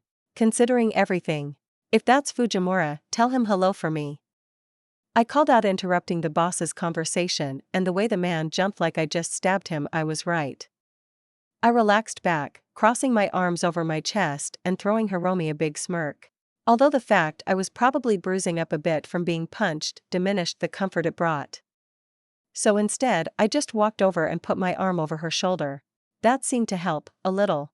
"Fujimura-sama is sending someone to properly resolve this incident. The boss says, looking a little pale, and I nod. Probably June. My brother. I tell him, and that makes the boss wince even more. I would very much like my gun back. I tell him with a bit of threat in my voice, and he jerks his head, causing his goons that had mostly been watching with sinister smirks to slowly walk over with my equipment, and the stuff Hiromi had on her, of course. Holstering my Beria and Lexington, I felt much better. I did warn you that I have TC connections. I told the man, and he nodded quietly before rising up to this full size and bowing his head. Apologies for this mistake. I just snorted. Let's just wait a bit. I'm sure June is going to be so happy seeing me all bruised up. You're all just lucky I don't go out of my way to murder TC gonks myself. I grumbled, although only Hiromi understood just how much danger my words actually represented. In the end, Hiromi and I were seated back in the shop in comfortable chairs, and the boss had even had some men go out and get drinks for us. The whole atmosphere was tense, and I was just willing to wait for June to show up. Seeing June tear these gonks a new one would be pretty entertaining. Hiromi was regaining her spark, and I made sure to keep an eye on Carter, who was looking pretty nervous now that the situation had so completely altered itself on him. Finally, a vehicle roared into the parking lot, and it was moving fast enough I bet it was June looking towards the door along with most of the people inside. I felt my smile slowly disappear into an irritated frown. Hey Akari. I grumbled out as the kamikaze Borg woman sauntered into the tattoo parlor. Hey Motoko. She called out with a big grin. Damn it. I had wanted June. And you? Kato-san. Yes. The boss of the place greeted the Borg woman as he rose up and bowed to her. You fucked up, she said happily, and then slammed a fist into his cheek. Ah, that was Akari all right. Boss. The men around us called out, shocked at the sudden violence happening to them. You touched something that doesn't belong to you. Motoko Kusanagi works for Kamikaze. She has boss Okina-sama's favor as well. For saving his life during an assassination attempt. Akari walked over and, to my surprise, kicked the man as he was trying to get up. The hell? You bitch, the food dash. Shut up. The boss roared at one of his boys that was moving forward to try and defend him. Don't interfere. Moron. Ah, see, you do have a brain in there after all. Akari said, smiling with her plastic face. Motoko? You alright, kid? I'll live. They got a few licks in, but I'm mostly irritated that they tried to kidnap us or something. Plus they did this to Hiromi. Can't just let that one go. I said, and Akari just nodded happily. As usual, the woman did things in her own way. You should all be really happy. The Oni was so angry when he got a text from his sweet little killer Imuto that he almost raced right over. I got sent instead, saving all of you from having your heads ripped off. Akari called out, laughing a bit like it was a joke. It was not a joke. June had ripped that Borg's head off after all. I had even been there. Of course the room was chilled at Akari's words, but the boss was still coughing as he slowly rose back up. Kotoniki apologizes to In-san. He offers going back into a bow. It took me a moment to remember that Yakuza used sister and brother to talk about each other sometimes. Pfft. It's not me you have to apologize to. Motoko here is Kamikaze, you caused some serious trouble. Last I heard, Katsuragi-sama is getting a call from Fujimura-sama about this. Fujimura-sama doesn't like people touching things that belong to him after all. Akari said, and while I scowled at being called Kamikaze, I would let it go this time. Katsuragi-sama? What you think touching a kamikaze wouldn't get your boss involved? Akari asked, sounding amused. But that's not important to me. Motoko, you ready to go? Not quite. I said, standing up and tugging Hiromi up too. Walking her over to Akari. Hiromi, Akari. She's a bit crazy, but cool. Akari, Hiromi. She is my best chum, and her parents are Arasaka. If anyone so much as scratches her, I kill everyone in this room. I say rather bluntly, pointedly looking at Akari and her tendency to poke people. Keep an eye on her for a second. Then I turned and since things were cooled off, slammed a fist with all my might right into Kotanaki's face. The boss hadn't expected my own retaliation. Nor had he expected a 5'5" girl to hit like a truck. Thank you Body 7, Street Brawling 6, and Chrome Knuckles. He went down in a heap, and unlike when Akari hit him, he didn't get back up. Then I took another 3 steps before anyone could react and slammed a fist into Carter's stomach. The kid had been standing nearby, obviously too nervous to do anything until now. I wasn't feeling very gentle at the moment. I grabbed Carter by his ears and slammed his face into my knee. A crunch echoing out as that dropped the kid to the floor. I wasn't breathing heavy. I wasn't gritting my teeth. As far as anyone could tell looking at me, I was completely calm. And in a way I was. That didn't mean I didn't bend down and punch Carter in the face again. That's for calling me a cunt. I grabbed his stupid jacket and wiped my knuckles free of his blood and stood back up. One more thing. I called out to the room. Where's the car this fucking gonk stole? It's mine now. I demanded, and the room went quiet as everyone sort of wondered what to do, most of them looking to Akari. I don't know why you gonks are looking at me. Motoko asked you a question. Akari said with a deadly smile on her plastic face. Out back. I can show you? Good. Come on Hiromi. Let's Delta. I grumbled, following the man out behind the shop where there was a back alley that had a line of cars lined up. I recognized the car that Richard wanted and nodded. The Thornton Colby Butte wasn't exactly what I would consider an expensive vehicle. But I guess it made sense. The back end of the normal Colby was removed and turned into a truck bed. Probably how the SLS had originally stolen all the shipments that they were so proud of. I popped the door, not surprised the alarm was broken, and after a few seconds found that Carter or the other kids had already hotwired the damn thing. With a roll of my eyes, I got it running. I didn't even need to actually rely on my limited tech knowledge. The hotwiring job was obvious and shit. But not my problem. Hiromi slipped into the passenger seat quietly, but before I could take off, Akari was leaning down into the window. Lot of trouble for a piece of shit. Tell me about it. Thanks. I didn't really want to murder a bunch of gonks. Yes you did. Akari said with a knowing smile. Jun-kun will fuss over you, and Fujimura-sama will want a meeting. Great. I grumbled and Akari chuckled. Go on kid, I'll deal with the nonsense here. We'll meet up again soon. Probably sooner than you'd like. She said, stepping back, and I frowned but nodded as I drove back to the apartments. Sending a message for my quadra to head there as well. Chapter 80. Hiromi took care of giving Richard the car back. I hadn't wanted to talk to the gonk after everything, and in the end I drove her home. Both of us were pretty quiet on the way, but to my surprise, Hiromi didn't just get out when I reached her home. Come up with me. There's something I still need to do. She demanded, and I looked surprised at her sudden aggressiveness. Hiromi, I'm Dash. I know. You have to go talk to June and deal with Fujimura whatever. But come up first. She demanded, and I sighed and ended up following her up to her high-end apartment. To my surprise, unlike before, it seemed empty now. I guess her parents would be back at work with the gang war over. But she dragged me into her room and pushed me into a chair before heading into the bathroom, coming out with a medkit. I almost snorted, but Hiromi was looking so serious, I kept my amusement hidden as she sat beside me and started fussing over me. You don't have to do that. I told her, but she just shook her head, her hair flying around at the harshness of the motion. I do. So just sit there and let me make up for my screw-up. She ordered, and who was I to argue with Hiromi being this serious? I didn't need much really. I was mostly bruised on my cheek, and probably on my stomach, but Hiromi sprayed some sort of gunk on my cheek anyways. It did numb my skin, so that was nice, but not really needed. I didn't even notice the pain.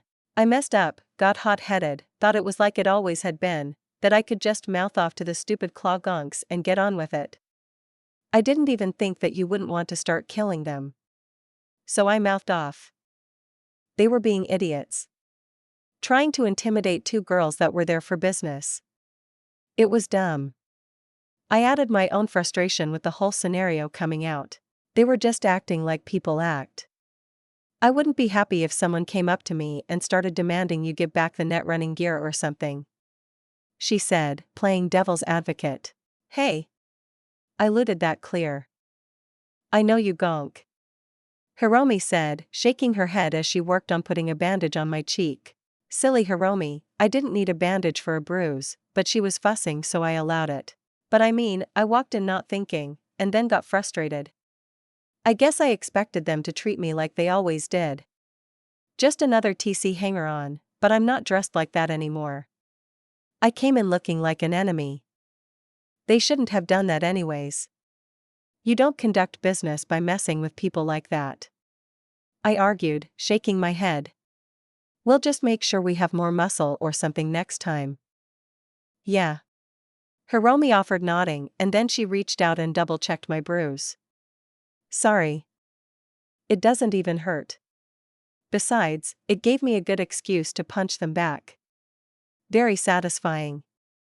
My joke managed to earn a giggle from Hiromi, and it seemed to help her finally calm down.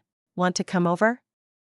We could do a sleepover, I offered, considering her parents weren't around. Hiromi might not want to be alone at the moment. She hesitated before nodding. I have some school stuff I have to do first, so give me a few hours and I'll come over. Sounds preem.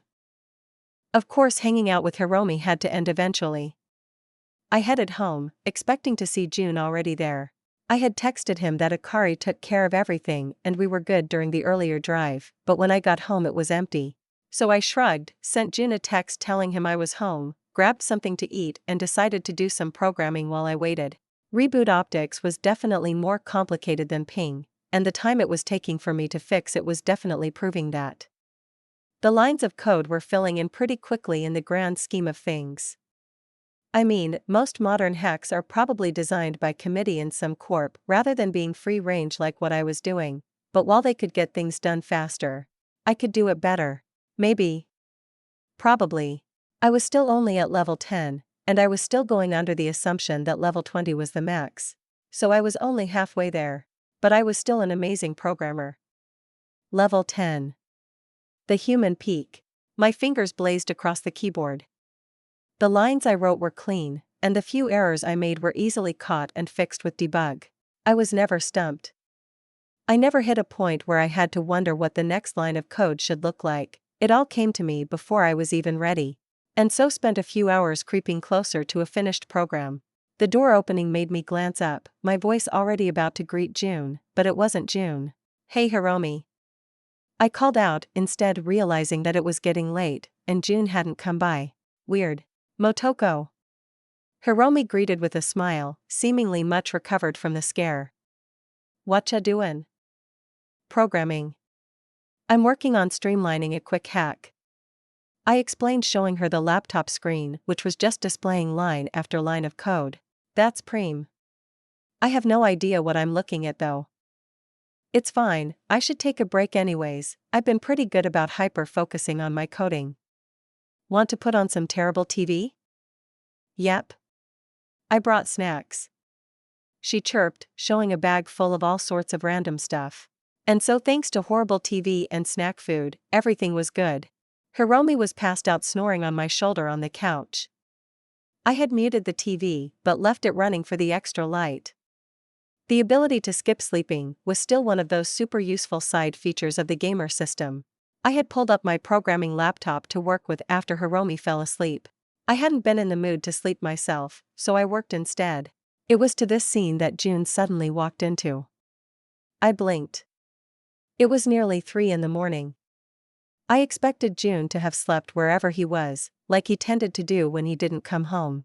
We both looked at each other. Jun looked like he wanted to say something, but after noticing Hiromi, he just nodded and didn't speak.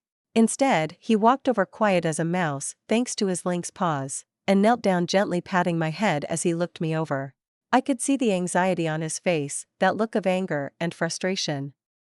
But I wasn't going to let Jun just walk away. So I called him. Literally.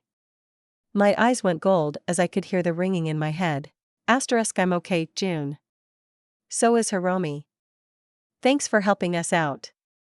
I didn't really want to murder a bunch of TC guys. It would have caused trouble asterisk.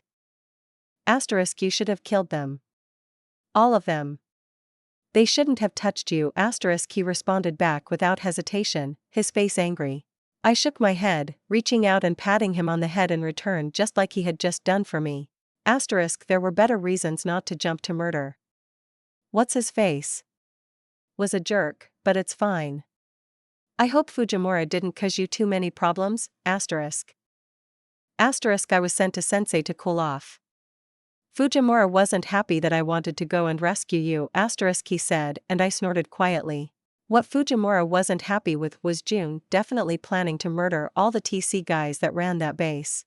Asterisk I punched him pretty hard after. So we're square asterisk I inform him with a quiet thumbs up. And June finally rolled his eyes, a bit of amusement shining through his expression. Good. Asterisk next time someone threatens you, just flatline them.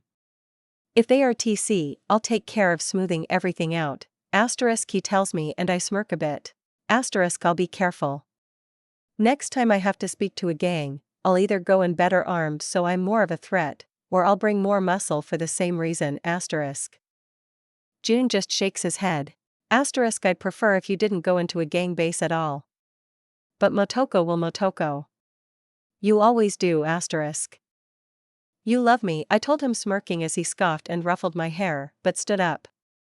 Heading to his room. But I love you more. It wasn't until he was fully in his room that the call finally ended but of course he still sent it. Love you too. Hiromi was kind of clingy in her sleep. At some point, she had grabbed onto me instead of just drooling on my shoulder, and I had to fight off the grasping hands of my best chum.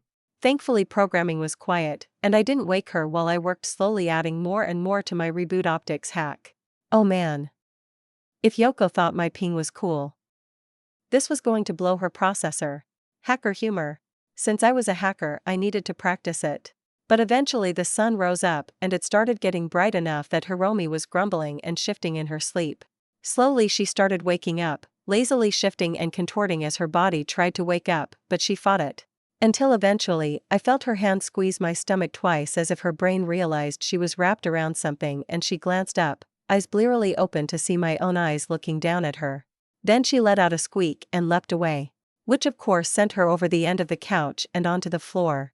I had tried to grab her, but she flailed quite hilariously. As she went right over the edge of the couch. Disappearing from sight. Hiromi? You alright? Never better.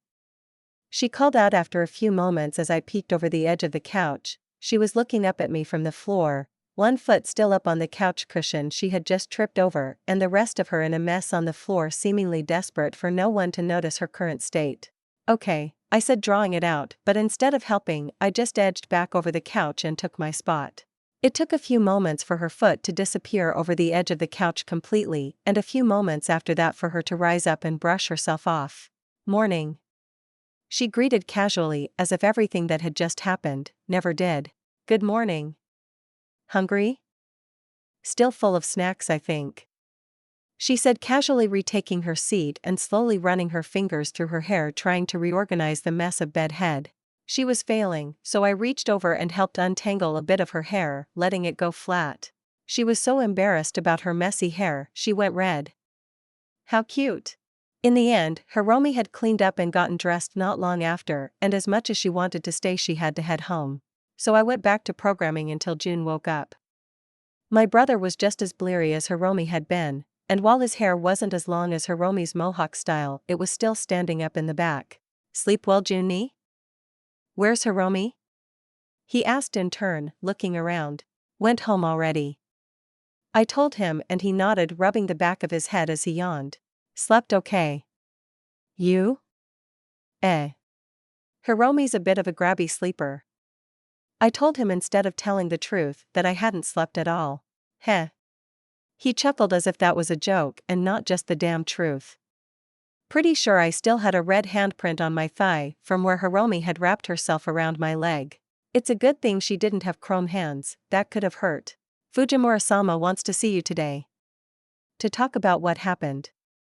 June offered and I scowled as I pretended to ignore him focusing on the laptop. I'm not a damn dog. That jerk can't just summon me when he wanted. I think you should see him, Motoko. He wants to apologize. What? I asked, jerking up at that. Why would he want to apologize? Motoko. You've helped out the TC a bunch, saved one of our bosses. Remember? If one of our members assaults you? That's a big deal. A huge black mark. Fucks up our geary bad. I frowned. I guess that made sense. I mean, I hadn't expected the sudden sort of kidnapping from them either. Fine, I guess. Great. Why don't you get ready? I'll need a shower first. He grumbled, heading into the bathroom. Alright. Code more later. Deal with pseudo Yakuza boss first. June refused to let me drive, so I was stuck on the back of his bike as he drove us to our destination. Where? No idea.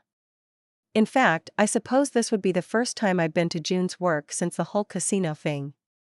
And I knew he didn't work there anymore. I doubted he would ever want to return to that place. So we drove across the bridge into Watson, but unlike how I would usually turn down into Kabuki, we kept going to head into Little China. We got off the freeway, and were basically instantly turning into a small strip mall type place. It honestly reminded me of the tattoo parlor. Similar setup. Take over a business, surround it with TC members, and the place gets locked down and income comes streaming in. This time it was more like an alleyway marketplace. Stalls set up along the walls of the very slim walking path, hawking everything from food to weapons if what I saw was right. June parked in the parking lot outside it and waved me to follow, which I did. It was pretty easy to follow along through the crowd. June's bulk easily made a path. Well, that and the respect people had for him. I saw plenty of TC gangers nodding their head to June, or calling out greetings, usually calling him Oni. I guess June-ni was pretty popular. We walked through nearly the entire alley before June walked up to a door that looked the same as any other and opened it, revealing a set of stairs downwards. Come on, Motoko. Yeah. I confirmed, following along. It wasn't like a little darkness was going to worry me. The stairs curved at the bottom, opening up to a bar of all place. It reminded me of all those little dark Japanese bars you would see in anime. A man behind the counter, bottles of alcohol behind him. All wood and dark leather. I crinkled my nose at the smoke. Apparently there wasn't a non-smoker section. Hell, this place was so old-fashioned, there was even a little piano in the corner. Of course, I also noticed everyone inside was TC. Tattoos, weapons, attitudes, all screamed Tiger Claw. Men and women. Sitting around the bar, the tables, a few in booths set along the darkened corners. It was surprisingly full, but then again, I doubted this was actually a bar at all. If Fujimura worked out of here, then this wasn't a bar, but probably the nerve center of the TC in the area. I followed June down into the carpeted floors. I was getting plenty of looks, but none were hostile. To my surprise though, I didn't recognize anyone. I thought I would, but I guess most of the kamikaze hadn't continued working solely with Fujimura after the war. Junikura. Howard. June was greeted by the barkeep, who was doing the most stereotypical bartender things and rubbing a glass with a rag. Fujimura-sama will be back soon, take the private booth. Howard the bartender offered as he settled a glass down onto the drying rack and walked over to seemingly prepare some drinks. Come on, Motoko. June called as he led me past the bar towards a back area. It was gloomy at first, but more of those bead curtains just blocked the light from a set of private booths that, as June waved me into one, was well lit by a few ornate faux candles around the booth. This doesn't strike me as very TC. No neon? I'm almost disappointed. It was originally a bar owned by a smaller gang that controlled this area. When it was taken over, the decor ended up being something a few of the guys liked, and so it stayed the same. June offered as he settled into his booth seating. You want anything? Not really. I shook my head, and it was true. The stink of cigar and cigarette smoke filled the air, killing my thirst and hunger. Sorry. June grumbled, noticing the way my nose was crinkled. It is what it is, so Fujimura? Should be here soon. June offered just as the beads were parted and the bartender dropped off a tray of drinks. More drinks than just for June and I. June nodded and even took a tumbler of something amber himself. You aren't going to drive home if you drink. I inform him, and June actually hesitates before scowling at me and taking a drink. You can call your car then. I'm not riding bitch on my own bike. Heh. I chuckled, giving him a lopsided smile as I imagined June, the big tough guy that he is forced to ride behind his little sister cause he was too drunk to drive. I'll drive you home in my quadra. You can call for your bike. No way. He grumbled, and I just rolled my eyes at June. I would force him to drive home with me if he drank too much. Even if his chrome probably would protect him from most driving accidents. In the end, we both were just sort of waiting. I'm bored. I told June after about 20 minutes of sitting around. Just be patient. Fujimura-sama is a busy man. I rolled my eyes, not because I didn't believe him. I am sure a TC boss like Fujimura probably was busy. But what did that have to do with me being bored? You got about a minute before I start doing something to relieve my boredom. I informed June and then started mentally counting down to June's concerned face. Minutes up. I said as I stood up, avoiding June's grasping hand as he tried to keep me in the booth as I stepped out back onto the bar floor. Mentally, I went through my options. The street market upstairs could have something interesting, but I pretty much already had everything I wanted. I stopped. Piano. I've never played a piano before,